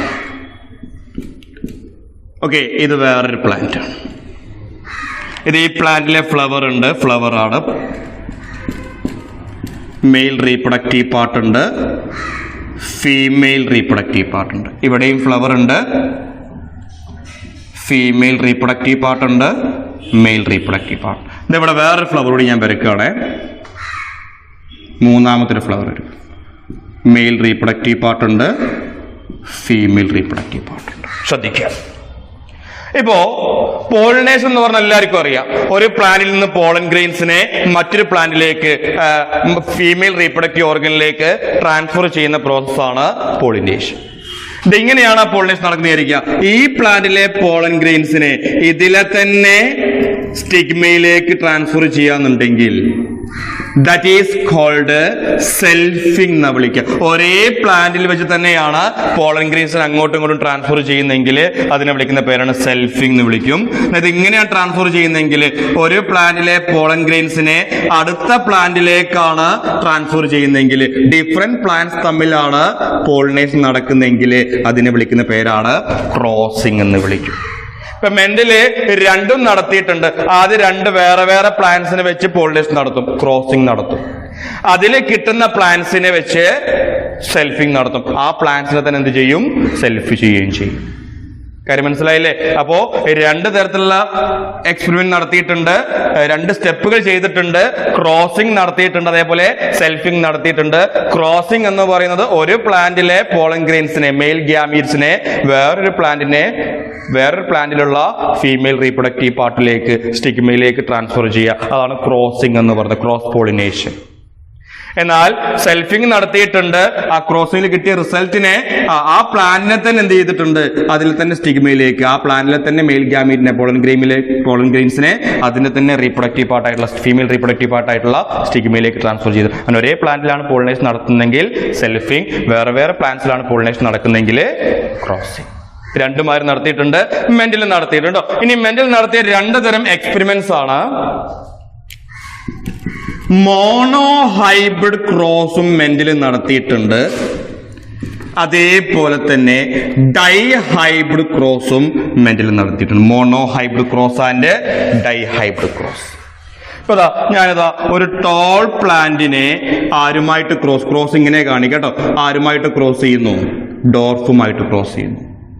ഇവിടെ ഏത് ക്യാരക്ടറാണ് നോക്കുന്നത്, സ്റ്റഡി ചെയ്യുന്നത്? ടോളോ ഡോർഫ് എന്ന് പറയുമ്പോൾ ക്യാരക്ടർ ഏതാ? സ്റ്റെം ഹൈറ്റ് അല്ലേ ക്യാരക്ടർ? സ്റ്റെം ഹൈറ്റിനെ വെച്ചുള്ള ഒരു പരീക്ഷണമാണ് അല്ലെ ഫസ്റ്റ് നടത്തിയത്. ടോളോ ഡോർഫ് എന്ന് പറയുമ്പോൾ അവിടെ ഏത് ക്യാരക്ടർ മാത്രമേ പരിഗണിച്ചുള്ളൂ? സ്റ്റെം ഹൈറ്റ് എന്ന് പറയുന്ന ക്യാരക്ടർ മാത്രമേ പരിഗണിച്ചുള്ളൂ. ഇങ്ങനെ ഒരു സിംഗിൾ ക്യാരക്ടർ മാത്രം പരിഗണിച്ചുകൊണ്ടുള്ള ഒരു സിംഗിൾ ക്യാരക്ടർ മാത്രം പരിഗണിച്ചുകൊണ്ടുള്ള ഹൈബ്രിഡൈസേഷൻ എക്സ്പെരിമെന്റിനെ വിളിക്കുന്ന പേരാണ് മോണോ ഹൈബ്രിഡ് ക്രോസ് എന്ന് വിളിക്കുക. റൗണ്ടിനെ റിങ്കിൾഡുമായിട്ട് ക്രോസ് ചെയ്യുക. അവിടെ ഏത് ക്യാരക്ടർ മാത്രമേ നോക്കിയിട്ടുള്ളൂ? സീഡ് ഷേപ്പ് എന്ന് പറയുന്ന ക്യാരക്ടർ മാത്രമേ കൺസിഡർ ചെയ്തിട്ടുള്ളൂ അല്ലെ. ഇങ്ങനെ ഒരു സിംഗിൾ ക്യാരക്ടർ മാത്രം കൺസിഡർ ചെയ്തുകൊണ്ടുള്ള എക്സ്പെരിമെന്റ്സിനെ വിളിക്കുന്ന പേരാണ് മോണോ ഹൈബ്രിഡ് ക്രോസസ് എന്ന് വിളിക്കും. എന്നാൽ ഇവിടെ ഞാൻ വേറൊരു ക്രോസ് പറയാണ്. നീളമുള്ള റൗണ്ട് സീഡുള്ള ഒരു പ്ലാന്റിനെ നീളം കുറഞ്ഞ റിങ്കിൾഡ് സീഡുള്ള ഒരു പ്ലാന്റുമായിട്ട് ക്രോസ് ചെയ്യാണ്. ടോൾ റൗണ്ട് പീ പ്ലാന്റിനെ ഡോഫ് റിങ്കിൾഡ് പീ പ്ലാന്റുമായിട്ട് എന്ത് ചെയ്യാണ്? ക്രോസ് ചെയ്യാണ്. അപ്പൊ ഇവിടെ എന്ത് കിട്ടുന്നുണ്ട്? രണ്ട് ക്യാരക്ടർ. ഏതൊക്കെ ക്യാരക്ടറാ? സ്റ്റെം ഹൈറ്റ് മാത്രമല്ല പരിഗണിച്ചത്, സ്റ്റെം ഹൈറ്റിന്റെ കൂടെ സീഡ് ഷേപ്പ് കൂടെ എന്ത് ചെയ്തിട്ടുണ്ട്? പരിഗണിച്ചിട്ടുണ്ട്. ഇങ്ങനെ രണ്ട് character at a time consider ചെയ്യുന്നുണ്ട്. ഇങ്ങനെ രണ്ട് character, 2 characters at a time consider ചെയ്യുന്നുണ്ട് എങ്കിൽ, ഒരു എക്സ്പെരിമെന്റിന് വേണ്ടി തന്നെ രണ്ട് ക്യാരക്ടേഴ്സിലും പഠനം നടത്തുന്നുണ്ടെങ്കിൽ, രണ്ട് ക്യാരക്ടേഴ്സും ഒരുമിച്ചെടുക്കുന്നുണ്ട് എങ്കിൽ അത്തരം ഹൈബ്രിഡൈസേഷൻ എക്സ്പെരിമെന്റ് വിളിക്കുന്ന പേരാണ് ഡൈഹൈബ്രിഡ് ക്രോസ്. അപ്പൊ ഹൈബ്രിഡൈസേഷൻ എക്സ്പെരിമെന്റും പലതരത്തിലുണ്ട്. അതിലൊന്നാണ് mono hybrid cross, hybridising using single character, stem height അല്ലെങ്കിൽ സീഡ് ഷേപ്പ് മാത്രം ഓരോ ക്യാരക്ടർ വെച്ചുള്ള എക്സ്പെരിമെന്റ്. ഡൈഹൈബ്രിഡ് ക്രോസ് ഉണ്ട്, രണ്ട് ക്യാരക്ടർ അറ്റ് എ ടൈം എടുത്തുകൊണ്ടുള്ള എക്സ്പെരിമെന്റ്സിനെ വിളിക്കുന്ന പേരാണ് ഡൈഹൈബ്രിഡ് ക്രോസ് എന്നാണ് വിളിക്കുക. ഇനി 3 ക്യാരക്ടർ, ഇതിന്റെ കൂടെ ഫ്ലവർ കളർ കൂടി ചേർത്ത് വിചാരിക്കുക. 3 character, tall round violet flowering plant, dwarf wrinkled white flowering plant cross ചെയ്യുന്നു പറഞ്ഞു കഴിഞ്ഞാൽ എത്ര ക്യാരക്ടർ ആയിട്ട്? 3 ക്യാരക്ടർ തിരഞ്ഞെടുക്കുന്നുണ്ട് അല്ലെ. അപ്പൊ അതിനെന്താ വിളിക്കുക? Try hybrid cross. അപ്പൊ അങ്ങനെ അറ്റ് എ ടൈം എത്ര ക്യാരക്ടർ തിരഞ്ഞെടുക്കുന്നുണ്ട് അതിനനുസരിച്ച് ഹൈബ്രിഡൈസേഷൻ എക്സ്പെരിമെന്റ്സ് മോണോ ഹൈബ്രിഡ് ആയിട്ട് മാറും. 2 ആണെങ്കിൽ ഡൈ ഹൈബ്രിഡ് ആയിട്ട് മാറും. 3 ആണെങ്കിൽ ട്രൈ ഹൈബ്രിഡ് ക്രോസുകളൊക്കെ ആയിട്ട് മാറും. നിങ്ങൾക്ക് പഠിക്കാനുള്ളത് 2 ക്രോസേ ഉള്ളൂ, മോണോയും ഡൈയും മാത്രമേ ഉള്ളൂ. ട്രൈ നിങ്ങൾക്ക് പഠിക്കാൻ ഇല്ല. അപ്പോ ഇത്രയും ടേംസ് മനസ്സിലാക്കുക. ജീൻസ് എന്ന് പറഞ്ഞാൽ ഓരോ ക്യാരക്ടറിനെയും കൺട്രോൾ ചെയ്യുന്ന ഫാക്ടേഴ്സ്, യൂണിറ്റ്സിനെ വിളിക്കുന്ന പേരാണ് genes. Okay, stem height control ചെയ്യുന്നത്, സീഡ് ഷേപ്പ് കൺട്രോൾ ചെയ്യുന്നത്, ഓക്കെ, അതൊക്കെ ഓരോ ജീൻസ് ആണ്. ആ ജീൻസിന്റെ വ്യത്യസ്തമാർന്ന രൂപത്തിനെ, ആൾട്ടർനേറ്റിംഗ് ഫോംസിനെ വിളിക്കുന്ന പേരാണ് അലീൽസ് എന്ന് വിളിക്കും. Tall, dwarf, round, wrinkled, violet, white, inflated, construct, അങ്ങനെ ഡിഫറെന്റ് ഫോംസിനെ വിളിക്കുന്ന പേരാണ് അലീൽസ്. അലീൽസിനെ റെപ്രസെന്റ് ചെയ്യുന്ന ഇംഗ്ലീഷ് ലെറ്റേഴ്സ് ഉപയോഗിച്ച് TRV എന്നുപോലുള്ള ഇംഗ്ലീഷ് ലെറ്റേഴ്സ് ഉപയോഗിച്ചുകൊണ്ടാണ് അലീൽസിനെ റെപ്രസെന്റ് ചെയ്യുക. ഇനി ഒരു ജീനിലെ അലീൽസ് എപ്പോഴും എങ്ങനെ ആയിരിക്കും? പെയർഡ് ആയിട്ടായിരിക്കും. TT, RR, VV, II, AA ഇങ്ങനെ പെയർഡ് ആയിട്ടായിരിക്കും ആര് കാണപ്പെടുന്നത്? അലീൽസ് കാണപ്പെടുന്നത്. ഓക്കെ, ഇനി ആ ഒരു ജീനിലെ അലീൽസ് ഒക്കെ ഒരേപോലെ ആണെങ്കിൽ ക്യാപിറ്റൽ T അല്ലെങ്കിൽ ക്യാപിറ്റൽ R, സ്മോൾ t ഒരേപോലെയാണെങ്കിൽ ഹോമോസൈഗസ് കണ്ടീഷൻ. അലീൽസ് വ്യത്യസ്ത രൂപത്തിലാണ്, ക്യാപിറ്റൽ D, സ്മോൾ t ആണ് ഒരുമിച്ച് വരുന്നതെങ്കിൽ അങ്ങനെയും വരും. Small t, capital R, small r ആണ് ഒരുമിച്ച് വരുന്നതെങ്കിൽ, ഡിഫറെന്റ് ടൈപ്പ് അലീൽസ് ആണ് ഒരു ജീനിൽ വരുന്നതെങ്കിൽ ആ കണ്ടീഷനെ വിളിക്കുന്ന പേരാണ് ഹെറ്ററോസൈഗസ് കണ്ടീഷൻ. ഇനി ഒരു ക്യാരക്ടറിന്റെ അകത്തുള്ള നമുക്ക് കാണാൻ പറ്റാത്ത അലീലിക് കോമ്പിനേഷൻസിനെ വിളിക്കുന്ന പേരാണ്, അല്ലെങ്കിൽ ജെനറ്റിക് മേക്കപ്പിനെ വിളിക്കുന്ന പേരാണ് ജീനോടൈപ്പ് എന്ന് വിളിക്കും. അത് പുറത്തേക്ക് ഏത് രൂപത്തിൽ എക്സ്പ്രസ് ചെയ്യുന്നത്? ടോൾ ആയിട്ടാണോ, ഡോർഫ് ആയിട്ടാണോ, റൗണ്ട് ആയിട്ടാണോ, റിങ്കിൾഡ് ആയിട്ടാണോ, പുറത്തേക്ക് ഏത് രൂപത്തിലാണ് എക്സ്പ്രസ് ചെയ്യുന്നത് അതിനെ വിളിക്കുന്ന പേരാണ് ഫീനോടൈപ്പ്. നമ്മൾ പിന്നെ എക്സ്പെരിമെന്റിലേക്ക് വന്നു. മെന്റലി ക്രോസിംഗും നടത്തിയിട്ടുണ്ട്, സെൽഫിങ്ങും നടത്തിയിട്ടുണ്ട്. ഓക്കെ, മെന്റലി ഡിഫറെന്റ് പ്ലാന്റ്സ് തമ്മിൽ ക്രോസിംഗ് നടത്തിയിട്ടുണ്ട്, ഒരേ പ്ലാന്റിൽ തന്നെ എന്ത് നടത്തിയിട്ടുണ്ട്? സെൽഫിംഗ് നടത്തിയിട്ടുണ്ട്. മെന്റൽ ഒരു ക്യാരക്ടർ ഉപയോഗിച്ചുള്ള എക്സ്പെരിമെന്റ് നടത്തിയിട്ടുണ്ട്, മോണോ ഹൈബ്രിഡ് ക്രോസ് നടത്തിയിട്ടുണ്ട്, 2 ക്യാരക്ടർ അറ്റ് എ ടൈം എടുത്തുള്ള ഡൈ ഹൈബ്രിഡ് ക്രോസുമാര് നടത്തിയിട്ടുണ്ട്, മെന്റൽ നടത്തിയിട്ടുണ്ട്. മെന്റലിന് ക്രോസിംഗിലൂടെ കിട്ടുന്നത് ഫസ്റ്റ് ജനറേഷൻ ആണ്. അതിനെ F1 ജനറേഷൻ എന്ന് മെന്റൽ വിളിച്ചു. ക്രോസിംഗിലൂടെ കിട്ടിയ ഫസ്റ്റ് ജനറേഷനെ Mendel F1 generation, first filial generation എന്ന് വിളിച്ചു. അതിനെ സെൽഫിംഗ് നടത്തിയാൽ 2ാം ജനറേഷൻ കിട്ടും, അതിനെ വിളിക്കുന്ന പേര് F2 ജനറേഷൻ എന്നാണ്. അതിനെ വീണ്ടും സെൽഫിംഗ് നടത്തിയാൽ F3 ജനറേഷൻ കിട്ടും, അതിനെ സെൽഫിംഗിലൂടെ പിന്നെ അടുത്ത ജനറേഷൻ. ഫസ്റ്റത്തെ മാത്രം ക്രോസിംഗ്, പിന്നെ മൊത്തം സെൽഫിംഗ്. ഇതാണ് ജെനറ്റിക്സിലെ പ്രധാനമായിട്ട് അറിഞ്ഞിരിക്കേണ്ട ടേംസ്. ഇത് മനസ്സിലാക്കി കഴിഞ്ഞെങ്കിൽ മാത്രം നമുക്ക് എക്സ്പെരിമെന്റിലേക്ക് പോകാം.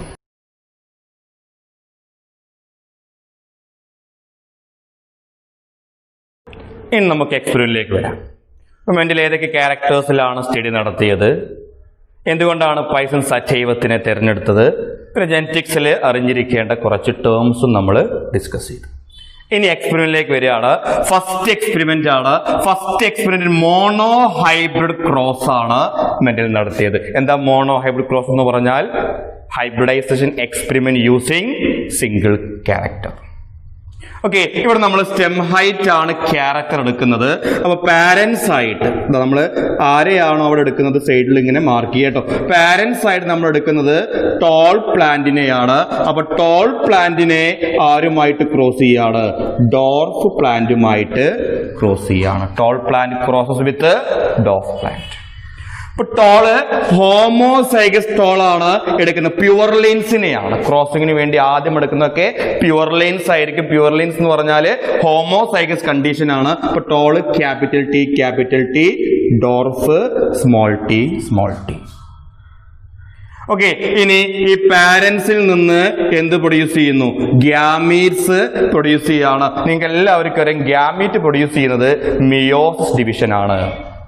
റിഡക്ഷൻ ഡിവിഷൻ ആണ് ഗ്യാമീറ്റ്സ് പ്രൊഡ്യൂസ് ചെയ്യുന്ന ഡിവിഷൻ അല്ലെ. അതായത് 2 സെറ്റ് ക്രോമസോം ഉണ്ടെങ്കിൽ ഗ്യാമീറ്റിലേക്ക് ഒരു സെറ്റേ വരുള്ളൂ. ഇവിടെ 2 പെയേഴ്സ് ഉണ്ടെന്നുണ്ടെങ്കിലും ഗ്യാമീറ്റിലേക്ക് ആരേ വരുള്ളൂ? ഒരാളെ വരുള്ളൂ. ഇവിടെ ടോൾ പ്ലാന്റ് എത്ര ഗ്യാമീറ്റ് ഉണ്ടാക്കിയാലും ഹോമോസൈഗസ് ആയതുകൊണ്ട് എല്ലാ 2 അലീൽസും ഒരേപോലെ ആയതുകൊണ്ട് ഗ്യാമീറ്റ്സിലൊക്കെ എപ്പോഴും ആര് മാത്രമേ ഉണ്ടാകുള്ളൂ? ക്യാപിറ്റൽ ടി മാത്രമേ കാണുള്ളൂ. അതേപോലെ ഇവിടെ ഡോർഫ് പ്രൊഡ്യൂസ് ചെയ്യുന്ന ഗ്യാമീറ്റ്സിലെ സ്റ്റെം ഹൈറ്റിന് ഏത് അലീൽ മാത്രമേ കാണുള്ളൂ? ഡോർഫിനസിന്റെ സ്മോൾ ടി മാത്രമേ കാണുള്ളൂ. ഇനി ഗ്യാമീറ്റ്സ് ഫോം ചെയ്തു. അടുത്ത സ്റ്റെപ്പിൽ ഗ്യാമീറ്റ് ഫെർട്ടിലൈസ് ചെയ്ത് സൈഗോട്ട് ഫോം ചെയ്യണം അല്ലെ. എന്ത് ഫോം ചെയ്യും? സൈഗോട്ട് ഫോം ചെയ്യും. അടുത്തൊരു ജനറേഷൻ ഫോം ചെയ്യും. F1 ജനറേഷൻ ഫോം ചെയ്യാണ്. ഈ ഒരു ടിയും കമ്പൈൻ ചെയ്ത് F1 ജനറേഷൻ ഫോം ചെയ്യാണ്. ആ F1 ജനറേഷൻ ഏത് കണ്ടീഷൻ ആയിരിക്കും? ഹെട്രോസൈഗസ് ആയിരിക്കും അല്ലെ. അതായത് ടോളിൽ നിന്ന് ക്യാപിറ്റൽ ടിയും ഡോർഫിൽ നിന്ന് സ്മോൾ ടിയും കൂടി ചേർന്ന് ഈ F1 ജനറേഷനിൽ പ്രൊഡ്യൂസ് ചെയ്യുന്ന ആരായിരിക്കും? ഹെട്രോസൈഗസ് ഇൻഡിവിജ്വൽ ആയിരിക്കും. ജീനോടൈപ്പ് ഹെട്രോസൈഗസ് ആയിരിക്കും. എന്തായിരിക്കും ഇതിന്റെ ഫീനോടൈപ്പ്? ടോൾ ആയിരിക്കോ, ഡോർഫ് ആയിരിക്കോ, അതോ മീഡിയം ആയിരിക്കും? നമുക്ക് നോക്കുന്നത് എങ്ങനെയാണെന്നറിയോ? ഇപ്പൊ ക്യാപിറ്റൽ ടിയും സ്മോൾ ടി ആണ്, ടോളും ഡോർഫും ആണ്. അപ്പൊ ഹൈറ്റ് എന്തായിരിക്കും? രണ്ടിന്റെയും ഇടയിലുള്ള ഹൈറ്റ്. അങ്ങനെ നമ്മൾ വിചാരിക്കുക. പക്ഷേ ഇവിടെ F1 ജനറേഷനിൽ കിട്ടിയ എല്ലാവരും തന്നെ എന്തായിരുന്നു? ടോൾ ആയിരുന്നു. എന്ത് വന്നില്ല? ഒരാൾ പോലും ഏത് ക്യാരക്ടർ കാണിച്ചില്ല? ഡോർഫിനസ് കാണിച്ചില്ല. All plants produced in the F1 generation were all tall plant. Dwarfness എന്ന് പറയുന്ന ക്യാരക്ടർ ഈ F1 ജനറേഷനിൽ ഹിഡൻ ആയിരുന്നു, മറഞ്ഞിരുന്നു. മെന്റൽ വീണ്ടും അടുത്ത റൗണ്ട് ആൻഡ് റിങ്കിൾഡിലെ എക്സ്പെരിമെന്റ് നടത്തി. റൗണ്ട് ആൻഡ് റിങ്കിൾഡിലെ സെയിം എക്സ്പെരിമെന്റ് നടത്തി. Round capital R homozygous, wrinkled small R gametes small R രണ്ടും കൂടി ചേർത്ത് ഹെട്രോസൈഗസ് ജീനോടൈപ്പ് ഉണ്ടായി. അപ്പൊ ഉരുണ്ട വിത്തും ചുളുങ്ങിയ വിത്തും കൂടി ചേരുമ്പോൾ രണ്ടിലും പകുതിയിലൊരു ക്യാരക്ടർ പ്രതീക്ഷിച്ച മെന്റലിന് കിട്ടിയത് ഇവിടെയും എല്ലാം എന്തായിരുന്നു? റൗണ്ട് ആയിരുന്നു എന്ന് മനസ്സിലായി. അതായത് ഒരു ക്യാരക്ടർ മാത്രമേ F1 ജനറേഷനിൽ എന്ത് ചെയ്തുള്ളൂ? എക്സ്പ്രസ് ചെയ്തുള്ളൂ. മറ്റാൾ അവിടെ എന്ത് ചെയ്തു? സപ്രസ് ചെയ്തു. വയലറ്റും വൈറ്റും ക്രോസ് ചെയ്തു. വയലറ്റും വൈറ്റും ക്രോസ് ചെയ്തപ്പോ F1 ജനറേഷനിൽ കിട്ടിയ എല്ലാവരും വയലറ്റ് ആയിരുന്നു. ആക്സിയലും ടെർമിനലും ക്രോസ് ചെയ്തു. F1 കിട്ടിയ എല്ലാം എന്തായിരുന്നു? ആക്സിയൽ ആയിരുന്നു. അതുപോലെ ഇൻഫ്ലേറ്റഡും കൺസ്ട്രിക്ടറും ക്രോസ് ചെയ്തു. അതിലെല്ലാം തന്നെ ഇൻഫ്ലേറ്റഡ് ആണ് F1 ജനറേഷനിൽ കിട്ടിയത്. അപ്പോ F1 ജനറേഷനിൽ ഒരാൾ മാത്രമേ എക്സ്പ്രസ് ചെയ്യുന്നുള്ളൂ, മറ്റാൾ അവിടെ എക്സ്പ്രസ് ചെയ്യുന്നില്ല, സപ്രസ്ഡ് സ്റ്റേറ്റിലാണ്, ഹിഡൻ ആയിട്ട് നിൽക്കുകയാണ് എന്നാരും മനസ്സിലാക്കി? മെന്റൽ മനസ്സിലാക്കി. അതിന്റെ ബേസിൽ മെന്റൽ അദ്ദേഹത്തിന്റെ ഒന്നാമത്തെ ലോ പ്രസ്താവിച്ചു. That first law is called law of dominance എന്ന് വിളിക്കുക. ഒന്നാമത്തെ ലോനെ വിളിക്കുന്ന പേര് ലോ ഓഫ് ഡോമിനൻസ് ആണ്. എന്താ ലോ ഓഫ് ഡോമിനൻസ് എന്ന് അറിയോ? When two contrasting traits comes together, capital T small T, ഒന്ന് ടോളും ഒന്ന് ഡോർഫും ഒരുമിച്ച് വരികയാണെങ്കിൽ ഒരാൾ മാത്രം എന്ത് ചെയ്യും? എക്സ്പ്രസ് ചെയ്യും, മറ്റാൾ എന്ത് ചെയ്യും? സപ്രസ് ചെയ്യും. One character dominate over the other. Tallness dominate over the dwarfness. Round character dominate over the wrinkled character. Violet flower character dominate over the white flower character. Inflated pod shape dominate over the constricted pod shape. ഇങ്ങനെ രണ്ട് വ്യത്യസ്ത alleles ആണ് ഒരുമിച്ച് വരുന്നതെങ്കിൽ, രണ്ട് വ്യത്യസ്ത characters ആണ് ഒരുമിച്ച് വരുന്നതെങ്കിൽ ഒരാള് മറ്റേയാളെ എന്ത് ചെയ്യുന്നു? ഡോമിനേറ്റ് ചെയ്യുന്നു. And this law is called law of dominance. മെന്റലിന്റെ ഫസ്റ്റ് ലോ ആണ് law of dominance. സ്റ്റേറ്റ്മെന്റ് ഇങ്ങനെയാണ്: when two contrasting traits comes together, one character dominate over the other. ആ പുറത്തേക്ക് എക്സ്പ്രസ് ചെയ്യുന്ന ക്യാരക്ടറിനെ വിളിക്കുന്ന പേരാണ് ഡോമിനന്റ് ക്യാരക്ടർ എന്ന് വിളിക്കും. എന്നാൽ മറഞ്ഞിരിക്കുന്ന, ഹിഡൻ ആയിരിക്കുന്ന ആ ക്യാരക്ടറിനെ വിളിക്കുന്ന പേരാണ് റെസസീവ് ക്യാരക്ടർ എന്ന് വിളിക്കും. ടോൾനെസ് ഇവിടെ ഡൊമിനന്റ് ആണ്, ഡോഫ്നെസ് ഇവിടെ റെസീവ് ആണ്. ഇവിടെ റൗണ്ട് ആണ് പുറത്തേക്ക് എക്സ്പ്രസ് ചെയ്തത്. So round is a dominant trait. Wrinkled പുറത്തേക്ക് എക്സ്പ്രസ് ചെയ്തോ? ഇല്ല. That is recessive trait. വയലറ്റും വൈറ്റും ആണെങ്കിൽ വയലറ്റ് എക്സ്പ്രസ് ചെയ്യുന്നു, വയലറ്റ് ഡൊമിനന്റ്, വൈറ്റ് റെസസീവ്.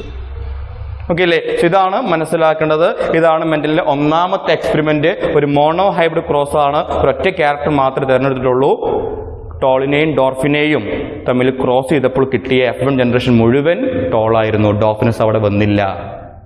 അതിൽ നിന്ന് അദ്ദേഹം പ്രപ്പോസ് ചെയ്ത ഫസ്റ്റ് ലോ ആണ് law of dominance. When two contrasting traits comes together, one dominate over the other. The dominant one, the expressing one is called dominant traits. The suppressing one, the hidden one is called recessive trait. ഇതാണ് ഒന്നാമത്തെ എക്സ്പെരിമെന്റും അതിന് കിട്ടിയ first law. അപ്പോൾ experiment 1 നമ്മൾ പറഞ്ഞു. അതിലൂടെയാണ് law of dominance കിട്ടിയത് അല്ലേ? F1 ജനറേഷനിൽ ഒരാൾ മാത്രമേ എക്സ്പ്രസ് ചെയ്തുള്ളൂ, മറ്റുള്ള ഹിഡൻ ആയിട്ട് നിന്നു. രണ്ട് ക്യാരക്ടേഴ്സ് ഒരുമിച്ച് വരികയാണെങ്കിൽ ഒരാൾ മാത്രമേ എക്സ്പ്രസ് ചെയ്യുള്ളൂ നമ്മൾ പറഞ്ഞു. അതാണ് ലോ ഓഫ് ഡോമിനൻസ്. ഇനി അതിന്റെ കണ്ടിന്യൂഷൻ ആയിട്ട് തന്നെയാണ് ഇതിന്റെ സ്റ്റെപ്പ് 2 ആയിട്ടാണ് എക്സ്പെരിമെന്റ് 2 നടത്തുന്നത്. എക്സ്പെരിമെന്റ് 1ന്റെ സ്റ്റെപ്പ് 2 ആണ് എക്സ്പെരിമെന്റ് 2 എന്ന് പറയുന്നത്. അതിൽ സെൽഫിംഗ് ഓഫ് F1 ആണ്. ഫസ്റ്റ് എക്സ്പെരിമെന്റ് എന്തായിരുന്നു? രണ്ട് പ്ലാന്റ്സ് തമ്മിലാണ്, ക്രോസിംഗ് ആണ് അല്ലെ? എന്നാൽ അടുത്ത സ്റ്റെപ്പില് അതിൽ കിട്ടിയ F1 കിട്ടിയ പ്ലാന്റ്സിന് എന്ത് ചെയ്യാണ്? സെൽഫ് ചെയ്യാണ്. ആ പ്ലാന്റ്സിന് അതിന് എന്ത് ചെയ്യാണ്? സെൽഫ് ചെയ്യാണ്. അപ്പൊ ഇവിടെ പാരന്റ്സ് എന്ന് പറയുന്നത് ആര് തന്നെയാണ്? ഈ F1 തന്നെയാണ് അല്ലെ? ഈ F1ലെ പ്ലാന്റ് ആണ്. അതായത് ഈ F1ലെ പ്ലാന്റ് ആരാണ്? ടോളാണ്. പക്ഷെ എങ്ങനത്തെ ടോളാ? ഈ F1 കിട്ടിയ ടോൾ ഈ ടൈപ്പ് അല്ലേ? ഹോമോസൈഗസ് ആണോ? അല്ല. ടോളും ഡോർഫും കൂട്ടിച്ചേർത്തുണ്ടായ ഹൈബ്രിഡ് ടോളാണ്, അല്ലെങ്കിൽ ഹെട്രോസൈഗസ് ടോളാണ് എവിടെ ഉണ്ടാക്കുന്നത്? F1 ഉണ്ടാക്കുന്നത്. അപ്പൊ അതാണ് ഇനി ഇവിടുത്തെ പാരന്റ് എന്ന് പറയുന്നത്. F1 സെൽഫിംഗിലെ പാരന്റ് എന്ന് പറഞ്ഞാൽ F1 ജനറേഷൻ ആണ്, ഹെട്രോസൈഗസ് ഇൻഡിവിജ്വൽ ആണ്, ഹൈബ്രിഡ് ആണ്. ഇനി ഇതിൽ ഗ്യാമീറ്റ്സ് ഉണ്ടാകുകയാണ്. ഇവിടെ മെയിൽ ഗ്യാമീറ്റ്സ് ഉണ്ടാകുന്നതും ഫീമെയിൽ ഗ്യാമീറ്റ്സ് ഉണ്ടാകുന്നതും ഏത് പ്ലാന്റ് തന്നെ ആയിരിക്കും? സെയിം പ്ലാന്റ് തന്നെയല്ലേ? മെയിൽ ഗ്യാമീറ്റ് ഉണ്ടാകുന്നതും ഫീമെയിൽ ഗ്യാമീറ്റ് ഉണ്ടാകുന്നതും എവിടെ തന്നെയാണ്? സെയിം പാരന്റ് തന്നെയാണ്. സെൽഫിംഗ് ആണ്, വേറെ വേറെ പാരന്റ് ആവശ്യമില്ല. മെയിൽ ഗ്യാമീറ്റും ഇയാൾ തന്നെയാണ് ഉണ്ടാക്കുന്നത്, ഫീമെയിൽ ഗ്യാമീറ്റും ഈ ടോൾ തന്നെയാണ് പ്രൊഡ്യൂസ് ചെയ്യുന്നത്. പിന്നെ ഇവിടെയാണ് രണ്ടാമത്തെ ഒരു കാര്യം ശ്രദ്ധിക്കേണ്ടത്. ഇതാണ് ഇൻഡിവിജ്വൽ. ഇപ്പൊ ഈ ഗ്യാമീറ്റിലേക്ക് പോകുമ്പോൾ നമ്മൾ നേരത്തെ പറഞ്ഞു, അലീലിക് പെയറിലെ ടിയിലെ ഒരു ടി മാത്രമേ എവിടെ വരുള്ളൂ? ഗ്യാമീറ്റ്സിൽ വരുള്ളൂ നമ്മൾ പറഞ്ഞു. ഇവിടെ ക്യാപിറ്റൽ ടി ആണ്, അടുത്ത സ്മോൾ ടി ആണ് അല്ലെ? അപ്പൊ ഇതില് ഏത് ടി ആയിരിക്കും ഗ്യാമീറ്റിൽ വരിക? ഇവിടെ ശ്രദ്ധിക്കുക. ഗ്യാമീറ്റ് ഫോം ചെയ്യുന്ന സമയത്ത് ഈ രണ്ട് ടീകളും എന്ത് ചെയ്യും? സെപ്പറേറ്റ് ചെയ്യും. രണ്ട് ടീകൾ എന്ത് ചെയ്യും? സെപ്പറേറ്റ് ചെയ്യും. ഒരു ഗ്യാമീറ്റിലേക്ക് ക്യാപിറ്റൽ ടി പോയി കഴിഞ്ഞാൽ മറ്റേ ഗ്യാമീറ്റിലേക്ക് ആര് പോകും? സ്മോൾ ടി പോകും. ഈക്വൽ ആണ്, 50-50 ആണ്. 50ൽ ക്യാപിറ്റൽ ടി ആയിരിക്കും, 50ൽ എന്തായിരിക്കും? സ്മോൾ ടി ആയിരിക്കും. ഇങ്ങനെ ഈക്വൽ ആയിട്ട് എന്ത് ചെയ്യുന്നു? ക്യാപിറ്റൽ ടിയും സ്മോൾ ടി ഉണ്ടാകുന്നു. ഇതാണ് രണ്ടാമതായിട്ട് മെന്റൽ കണ്ടെത്തിയ കാര്യം. ഡ്യൂറിങ് ഗ്യാമീറ്റോജെനസിസ്, ഗ്യാമീറ്റ് ഫോം ചെയ്യുന്ന സമയത്ത് ഈ അലീലിക് പെയർ എന്ത് ചെയ്യും? സെപ്പറേറ്റ് ചെയ്യും. ഓരോ ഗ്യാമീറ്റിലേക്കും ഓരോ അലീല് സെഗ്രിഗേറ്റ് ചെയ്യും. And that law is called, രണ്ടാമത്തെ ലോയാണ്. ഞാൻ ഇപ്പൊ തന്നെ പറയാണ്, അവസാനമാണ് മെന്റൽ ലോ മനസ്സിലായത്, പക്ഷെ നമ്മൾ ആ ഫ്ലോയിൽ തന്നെ പറയാമെന്ന് മാത്രം. ഈ ലോനെ വിളിക്കുന്ന പേരാണ് ലോ ഓഫ് സെഗ്രിഗേഷൻ എന്ന് വിളിക്കും. അല്ലെങ്കിൽ വേറൊരു പേരുണ്ട് law of purity of gametes എന്ന് വിളിക്കും. Law of purity of gametes എന്ന് വിളിക്കാൻ കാരണം മറ്റൊന്നുമല്ല, ഒരു ഗ്യാമീറ്റില് ഒരു അലീലിക് പെയറിലെ ഒരു അലീലേ കാണുള്ളൂ, മിക്സിംഗ് ഒന്നും നടക്കൂല. ക്യാപിറ്റൽ ടി പോകുന്നത് സ്മോൾ ടി പോകുന്നത് അങ്ങനെയൊന്നുമില്ല. ഒരു ഗ്യാമീറ്റില് ഒരു അലീലിക് പെയറിലെ ഒരു അലീലി മാത്രമേ കാണുള്ളൂ. ഗ്യാമീറ്റ്സിൽ ബ്ലെൻഡിങ് ഒന്നും അലീലിക് ബ്ലെൻഡിങ് ഒന്നും നടക്കില്ല. 1 അലീൽ ഫോർ 1 ഒരു ഗ്യാമീറ്റ്. ദെൻ ഗ്യാമീറ്റ് ഫോർമേഷൻ സമയത്ത് ഇങ്ങനെ അലീൽസ് സെപ്പറേറ്റ് ചെയ്യുന്നുണ്ട്. ഓരോ അലീൽസും ഓരോ ഗ്യാമീറ്റ്സിലേക്ക് സെഗ്രിഗേറ്റ് ചെയ്യുന്നുണ്ട്. അതാണ് മെന്റല് ഈ രണ്ടാമത്തെ എക്സ്പെരിമെന്റ് അവസാനം മനസ്സിലാക്കിയ ഒരു കാര്യം. നമ്മൾ പോകുമ്പോൾ തന്നെ പറഞ്ഞു പോകുന്നു മാത്രം.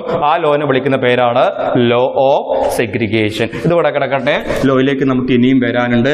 ഇപ്പൊ മനസ്സിലാക്കുക, ഗ്യാമീറ്റ് ഫോം ചെയ്യുന്ന സമയത്ത് ഓരോ ഗ്യാമീറ്റിലേക്കും ഓരോ അലീൽസ് പോകും. അപ്പൊ മെയിൽ ഗ്യാമീറ്റും ക്യാപിറ്റൽ ടി സ്മോൾ ടി ആയിരിക്കും. ഓക്കെ, ഒരു ഗ്യാമീറ്റിൽ ക്യാപിറ്റൽ ടി, ബാക്കി 50% സ്മോൾ ടി. ഫീമെയിൽ ഗ്യാമീറ്റും അതേപോലെ അല്ലേ, ഒരു ഗ്യാമീറ്റിൽ ക്യാപിറ്റൽ ടി, അടുത്ത ഗ്യാമീറ്റിൽ സ്മോൾ ടി. ഇത് രണ്ടും കൂടി ചേരുന്നു. F1ന്റെ സെൽഫിങ്ങിലൂടെ ഉണ്ടാകുന്ന അടുത്ത ജനറേഷനെ വിളിക്കുന്ന പേരെന്താ? F1 സെൽഫിങ്ങിലൂടെ ഉണ്ടാകുന്ന അടുത്ത ജനറേഷൻ F2 ജനറേഷൻ. F2ന്റെ സെൽഫിങ്ങിന്റെ ഫലമായിട്ടുണ്ടാകുന്ന അടുത്ത ജനറേഷൻ F3 ജനറേഷൻ. ഓക്കെ അല്ലേ? ഇത് രണ്ടും കൂടി ചേർന്നൂടെ ഈ മെയിൽ ഗ്യാമീറ്റും കൂടി ചേരാം, ക്യാപിറ്റൽ ടി ഉണ്ടാകും. അതേപോലെ ഈ മെയിൽ ഗ്യാമീറ്റിനും കൂടി ചേരാം, ക്യാപിറ്റൽ ടി സ്മോൾ ടി ഉണ്ടാകും. ദെൻ ഇവിടെ ഈ ഗ്യാമീറ്റും കൂടി ചേരാം, ക്യാപിറ്റൽ ടി സ്മോൾ ടി ഉണ്ടാകും. ഈ ഗ്യാമീറ്റും കൂടി ചേരാം, സ്മോൾ ടി. ഇവിടെ നിങ്ങൾക്ക് സംശയം തോന്നാം, സ്മോൾ ടി ക്യാപിറ്റൽ ടി എഴുതി കൂടെ ചോദിക്കാം.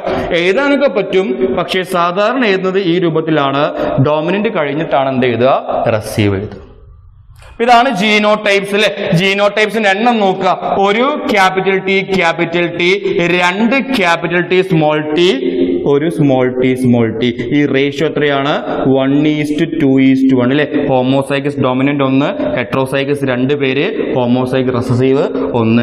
ഈ റേഷ്യോനെ വിളിക്കുന്ന പേരാണ് മോണോഹൈബ്രിഡ്. ഈ റേഷ്യോനെ വിളിക്കുന്ന പേരാണ് മോണോഹൈബ്രിഡ് ക്രോസ് അല്ലേ.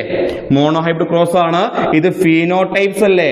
മോണോഹൈബ്രിഡ് ഫീനോടൈപ്പിന് തമ്മിലുള്ള റേഷ്യോ മോണോഹൈബ്രിഡ് ഫീനോട്ടിപ്പിക് റേഷ്യോ എന്ന് വിളിക്കാം. സോറി, ഫീനോട്ടിപ്പിക് അല്ല, ജീനോടൈപ്സ് അല്ലേ. ടി എന്നൊക്കെ ജീനോടൈപ്സ് അല്ലേ, മാറിപ്പോരുത് കേട്ടോ. Monohybrid genotypic ratio. ജീനോടൈപ്സ് ആണ്. ഇതിന്റെ ഫീനോടൈപ്സിലേക്ക് വരാം. ക്യാപിറ്റൽ ടി ആണെങ്കിൽ, രണ്ടും ക്യാപിറ്റൽ ടി ആണെങ്കിൽ ഒരു സംശയമില്ല, ടോൾ ആണ്. ക്യാപിറ്റൽ ടി സ്മോൾ ടി വന്നു കഴിഞ്ഞാലും ലോ ഓഫ് ഡോമിനൻസ് അനുസരിച്ച് അതും എന്തുതന്നെയാണ്? ടോൾ ആണ്. സ്മോൾ ടി വന്നാലും അതും എന്തുതന്നെയാണ്? ടോൾ ആണോ? അത് ഡോർഫാണ്. സ്മോൾ ടി ആണെങ്കിൽ എന്താണ്? ഡോർഫാണ്. അപ്പൊ എത്ര ടോൾ? 3 ടോളുകള്, 1 ഡോർഫുകള്. റേഷ്യോ എത്രയാ? 3:1. ഈ റേഷ്യോ ആര് തമ്മിലുള്ള റേഷ്യോ? ടോള് ഡോർഫ് തമ്മിലുള്ള റേഷ്യോ. ഫീനോടൈപ്പ് തമ്മിലുള്ള റേഷ്യോ ആണ്. അതും ഏത് ക്രോസിലെ റേഷ്യോ ആണ്? മോണോഹൈബ്രിഡ് ക്രോസിലെ റേഷ്യോ ആണ്. മോണോഹൈബ്രിഡ്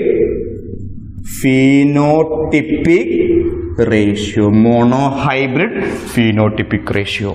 ഇതാണ് മെന്റലിനെ F1 സെൽഫ് ചെയ്തപ്പോൾ F2 കിട്ടി. ആ F2ലെ റിസൾട്ട് ഇങ്ങനെയാണ്. ഓക്കെ, F1 എന്ന് പറഞ്ഞാൽ ഹെട്രോസൈഗസ് ആയിട്ടുള്ള ടോളാണ്. അതിൽ നിന്ന് ഗ്യാമീറ്റ് ഉണ്ടാകുമ്പോൾ capital T small T separate ആയിട്ട് ഓരോ അലീൽസും ഓരോ ഗ്യാമീറ്റ്സിലേക്ക് പോയി മെയിൽ ഗ്യാമീറ്റും ഫീമെയിൽ ഗ്യാമീറ്റും ഫോം ചെയ്തു. ഇവിടെ മെയിൽ ഗ്യാമീറ്റ് ഇങ്ങനെ ഫീമെയിൽ ഗ്യാമീറ്റ് വേറെ ആയിരിക്കും, അല്ല, സെൽഫിംഗ് ആണ്, ഒരേ പ്ലാന്റ് ആണ്. അതുകൊണ്ടാണ് മെയിൽ ഗ്യാമീറ്റും ഫീമെയിൽ ഗ്യാമീറ്റും ഒരേപോലെ ആയത്. ഇനി ഈ ഗ്യാമീറ്റ്സ് കൂടി ചേർന്ന് ഫെർട്ടിലൈസ് ചെയ്ത് അടുത്ത ജനറേഷൻ പ്രൊഡ്യൂസ് ചെയ്തു. F2 ജനറേഷൻ പ്രൊഡ്യൂസ് ചെയ്തു. ഈ F2 ജനറേഷനില് 3 ടോളും 1 ഡോർഫും കിട്ടി. 3:1 അനുപാതത്തില് 3:1 റേഷ്യോയില് മോണോഹൈബ്രിഡ് ഫീനോട്ടിപ്പിക് റേഷ്യോയില് ടോളും ഡോർഫും കിട്ടി.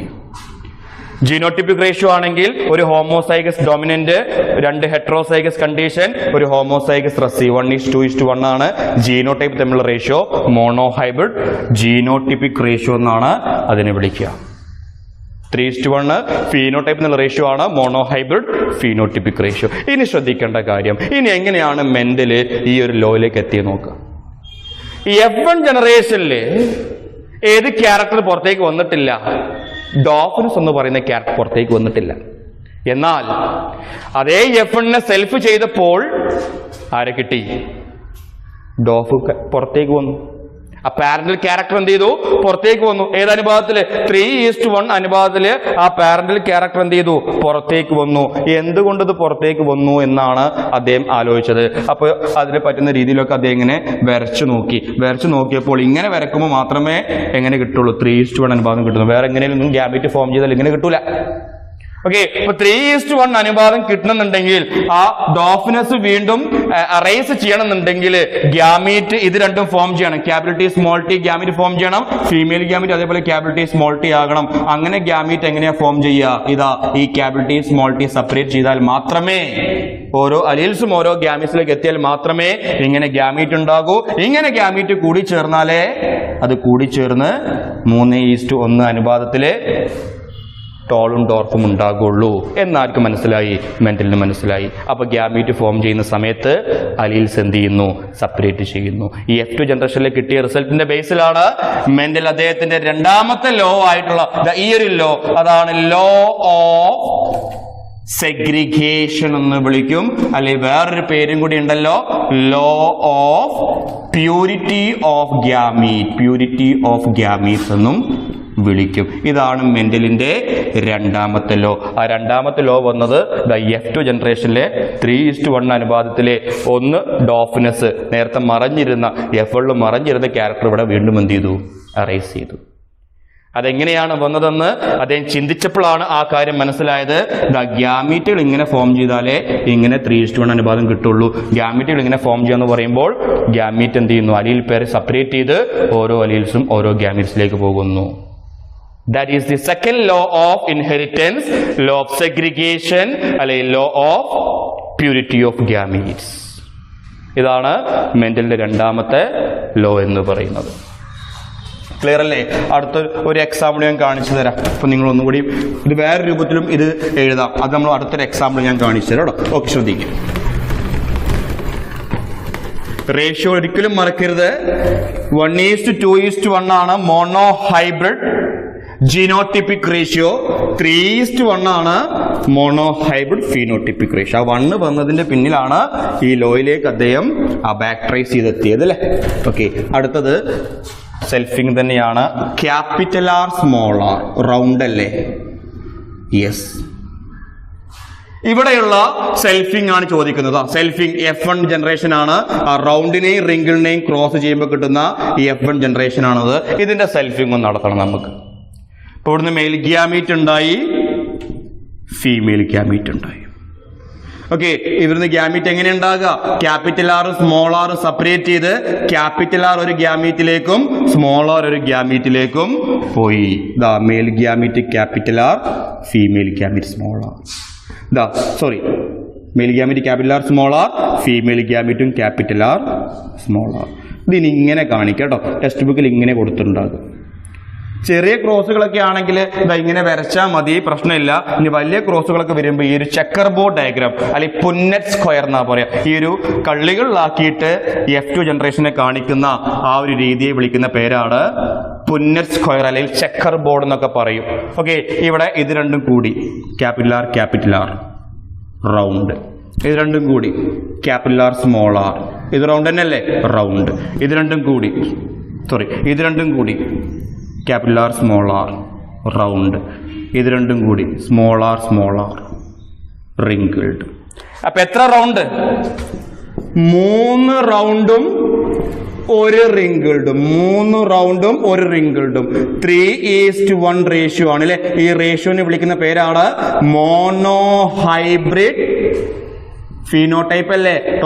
റൗണ്ട് റിങ്കിൾഡ് അല്ലേ? ഫീനോട്ടിപ്പിക് റേഷ്യോ എന്ന് വിളിക്കും. എത്ര ക്യാപിറ്റൽ ആർ? ഒരു ക്യാപിറ്റൽ ആർ. എത്ര ക്യാപിറ്റൽ ആർ സ്മോൾ ആർ? 2 അല്ലെ. എത്ര സ്മോൾ ആർ? ഒരെണ്ണം. റേഷ്യോ 1:2:1. ഈ റേഷ്യോനെ വിളിക്കുന്ന പേരാണ് മോണോ ഹൈബ്രിഡ് ജീനോട്ടിപ്പിക് റേഷ്യോ. നിങ്ങൾ ഏത് ചെയ്തു നോക്കിയാലും ഇങ്ങനെ റേഷ്യോ കിട്ടുക. ഒരു അനുപാതത്തിൽ ആര് പുറത്തേക്ക് വരും?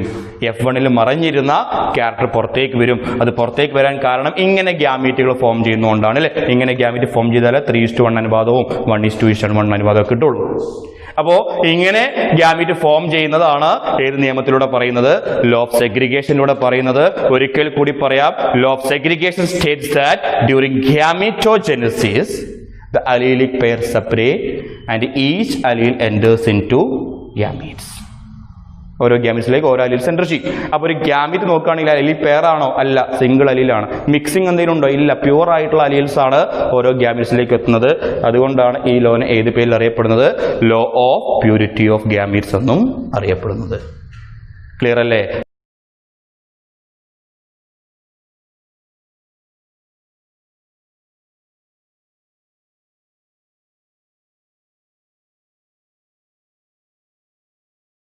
നമ്മൾ എക്സ്പെരിമെന്റ് 1 പറഞ്ഞു, അതിന്റെ കണ്ടിന്യൂഷൻ ആയിട്ടുള്ള സ്റ്റെപ്പ് 2 ആയിട്ടും നമ്മൾ എക്സ്പെരിമെന്റ് 2 പറഞ്ഞു. രണ്ട് ലോസും നമ്മൾ പറഞ്ഞു, ലോ ഓഫ് ഡോമിനൻസും ലോ ഓഫ് സെഗ്രിഗേഷനും പറഞ്ഞു.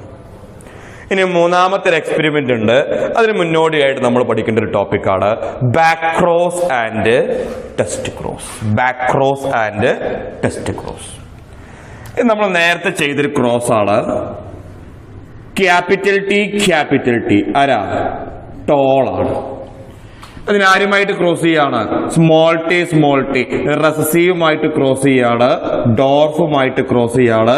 കിട്ടുന്ന F1 ജനറേഷൻ, F1 പ്രോജനി എന്ന് പറയുന്നത് ക്യാപിറ്റൽ ടി സ്മോൾ ടി ടോളാണ്. നേരത്തെ പറഞ്ഞൊരു ക്രോസ് ആണത്. നേരത്തെ പറഞ്ഞ മെന്റലിന്റെ ഒരു മോണോഹൈബ്രിഡ് ക്രോസ് ആണത്. ഇനി എന്താണ് ബാക്ക് ക്രോസ് അല്ലെങ്കിൽ എന്താണ് ടെസ്റ്റ് ക്രോസ് നോക്കുക. അതായത് ഈ F1 പ്രോജനിയെ, F1 പ്രോജനി എന്ന് പറയുന്നത് ക്യാപിറ്റൽ ടി സ്മോൾ ടിയെ അതിന്റെ ഡോമിനന്റ് പാരന്റുമായിട്ടോ, ഡോമിനന്റ് പാരന്റ് എന്ന് പറയുമ്പോൾ ആരാ?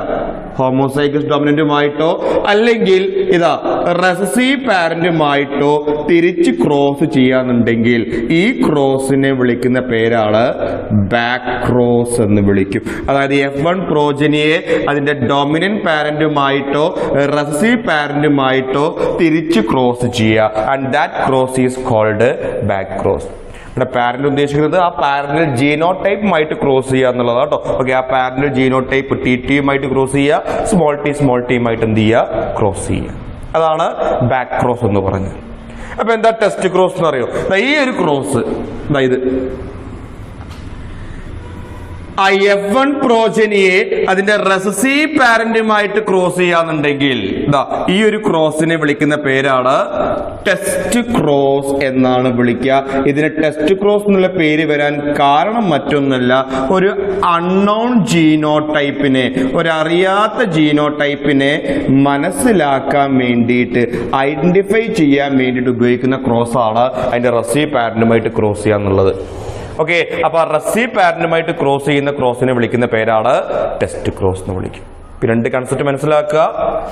F1 പ്രോജനിയെ, ഒരു ഹൈബ്രിഡിനെ അതിന്റെ ഡോമിനന്റ് പാരന്റുമായിട്ടോ അല്ലെങ്കിൽ റെസസീവ് പാരന്റുമായിട്ടോ ക്രോസ് ചെയ്യുക. That is called back cross. Then ഒരു F1 പ്രോജനിയെ അതിന്റെ റെസസീവ് പാരന്റുമായിട്ടാണ് ക്രോസ് ചെയ്യുന്നതെങ്കിൽ, ഡോമിനന്റുമായിട്ടല്ല, ഡോമിനന്റ് റെസീവ് ആണെങ്കിൽ അത് ബാക്ക് ക്രോസ് ആണ്. റെസീവ് പാരന്റുമായിട്ടാണ്, റെസീവ് പാരന്റ് ജീനോടൈപ്പുമായിട്ടാണ് ക്രോസ് ചെയ്യുന്നതെങ്കിൽ that cross is called test cross. It used to identify find out the unknown genotypes. നമുക്ക് അതിലേക്ക് വരാം. ഇപ്പൊ ഈ കാര്യം മാത്രം മനസ്സിലാക്കുക. ഡോമിനന്റുമായിട്ടോ റെസീവുമായിട്ടോ ക്രോസ് ചെയ്യുന്നത് ബാക്ക് ക്രോസ് ആണ്. റെസീവുമായിട്ട് ക്രോസ് ചെയ്യുന്ന എന്താണ്? ടെസ്റ്റ് ക്രോസ് ആണ്. അപ്പൊ ഇങ്ങനെ ഒരു സ്റ്റേറ്റ്മെന്റ് പറയാം, എല്ലാ ടെസ്റ്റ് ക്രോസുകളും എന്തിൽ വരും? ബാക്ക് ക്രോസിൽ വരും. പക്ഷെ എല്ലാ ബാക്ക് ക്രോസുകളും എന്തിൽ വരില്ല? ടെസ്റ്റ് ക്രോസിൽ വരില്ല. അങ്ങനെ ഒരു സ്റ്റേറ്റ്മെന്റും പറയാറുണ്ട്. All test crosses are back crosses but all back crosses are not test cross. കാരണം ഡോമിനന്റ് പാരന്റുമായിട്ട് ക്രോസ് ചെയ്യുന്നത് ബാക്ക് ക്രോസ് ആണ്, പക്ഷെ എന്തല്ല? ടെസ്റ്റ് ക്രോസ് അല്ല. അതുകൊണ്ട് എല്ലാ ടെസ്റ്റ് ക്രോസുകളും ബാക്ക് ക്രോസുകളാണ്, പക്ഷെ എല്ലാ ബാക്ക് ക്രോസുകളും എന്തല്ല? ടെസ്റ്റ് ക്രോസുകളല്ല. ടെസ്റ്റ് ക്രോസിന് ഒരു സിഗ്നിഫിക്കൻസ് എന്ന് പറയുന്നത് എന്തിനു വേണ്ടിയിട്ട് ഉപയോഗിക്കുന്നു? ഒരു ജീനോടൈപ്പ് അറിയില്ല എന്നുണ്ടെങ്കിൽ ആ ജീനോടൈപ്പ് മനസ്സിലാക്കാൻ വേണ്ടി ഉപയോഗിക്കുന്ന ക്രോസും എന്തുതന്നെയാണ്? ടെസ്റ്റ് ക്രോസിലൂടെയാണ് ആ അൺനോൺ ജീനോടൈപ്പിനെ കണ്ടുപിടിക്കുക. അതെങ്ങനെ നോക്കുക. ശ്രദ്ധിക്കുക. എനിക്കൊരു വയലറ്റ് ഫ്ലവറിംഗ് പ്ലാന്റിനെ കിട്ടി.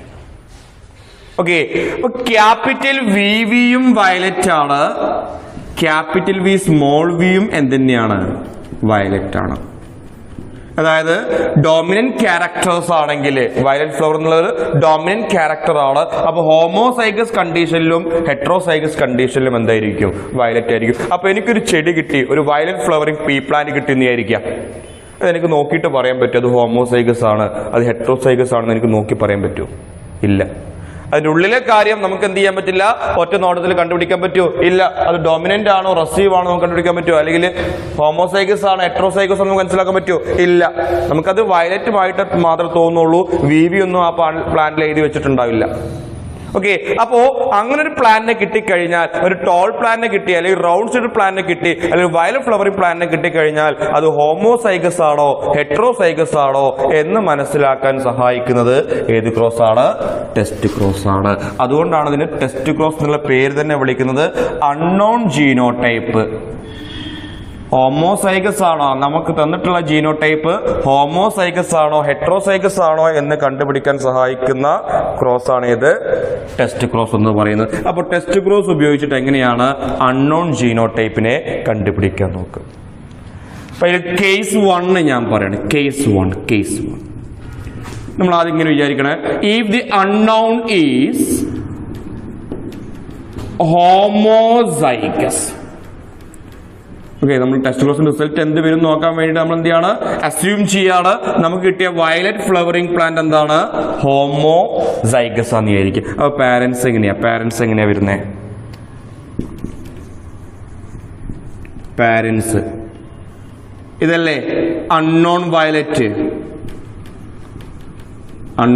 ആണ്. പക്ഷെ നമ്മളിവിടെ അത് എന്തായിട്ട് കൺസിഡർ ചെയ്യാണ്? ഹോമോസൈഗസ് ആയിട്ട് കൺസിഡർ ചെയ്യാം കേട്ടോ. Okay, unknown violet. Then test cross ആണ് അല്ലെ. ടെസ്റ്റ് ക്രോസ് എന്ന് പറയുമ്പോൾ ആരുമായിട്ടാ ക്രോസ് ചെയ്യുക? റെസസീവുമായിട്ടാ ക്രോസ് ചെയ്യുക. Test cross is the cross of genotype with recessive parent എന്നാ പറഞ്ഞല്ലേ. അപ്പൊ റെസസീവുമായിട്ട് വയലറ്റിന്റെ റെസീവ് ആരാ? വൈറ്റ് അല്ലേ. അതായത് സ്മോൾ വിയുമായിട്ടാണ് എന്ത് ചെയ്യുന്നത്? ക്രോസ് ചെയ്യുന്നത്. വൈറ്റ് ഫ്ലവറിംഗുമായിട്ടാണ് എന്ത് ചെയ്യുന്നത്? ക്രോസ് ചെയ്യുന്നത്. ടെസ്റ്റ് ക്രോസ് എന്ന് പറഞ്ഞാൽ റെസീവ് പാരന്റുമായുള്ള ക്രോസ് ആണ്. അപ്പൊ നമുക്കറിയാത്തൊരു വയലറ്റ് ഫ്ലവറിനെ എന്ത് ചെയ്യുന്നു? അതിന്റെ റെസീവ് പാരന്റുമായിട്ടുള്ള വൈറ്റുമായിട്ട് ക്രോസ് ചെയ്യാണ്. അപ്പോൾ ഇവിടെ ഗ്യാമീറ്റ്സ് ഉണ്ടായി. ഓക്കെ, ക്യാപിറ്റൽ വി എന്നുള്ള എത്ര ഗ്യാമീറ്റാണ്? ക്യാപിറ്റൽ വി ആയിരിക്കും. ഇവിടെയും ഗ്യാമീറ്റ്സ് ഉണ്ടായി, സ്മോൾ വി എന്ന് പറഞ്ഞ ഗ്യാമീറ്റ്സ് ഉണ്ടായി. രണ്ടും കൂടി ചേർന്ന് പ്രോജനീസ് പ്രൊഡ്യൂസ് ചെയ്തു, ഓഫ്സ്പ്രിങ്സ് പ്രൊഡ്യൂസ് ചെയ്തു. ക്യാപിറ്റൽ വി സ്മോൾ വി അല്ലെ. ക്യാപിറ്റൽ വി സ്മോൾ വി ആണെങ്കിൽ അതും എന്തുതന്നെയായിരിക്കും? വയലറ്റ് ആയിരിക്കും. ഇപ്പൊ റിസൾട്ടായി. എന്താ റിസൾട്ട്?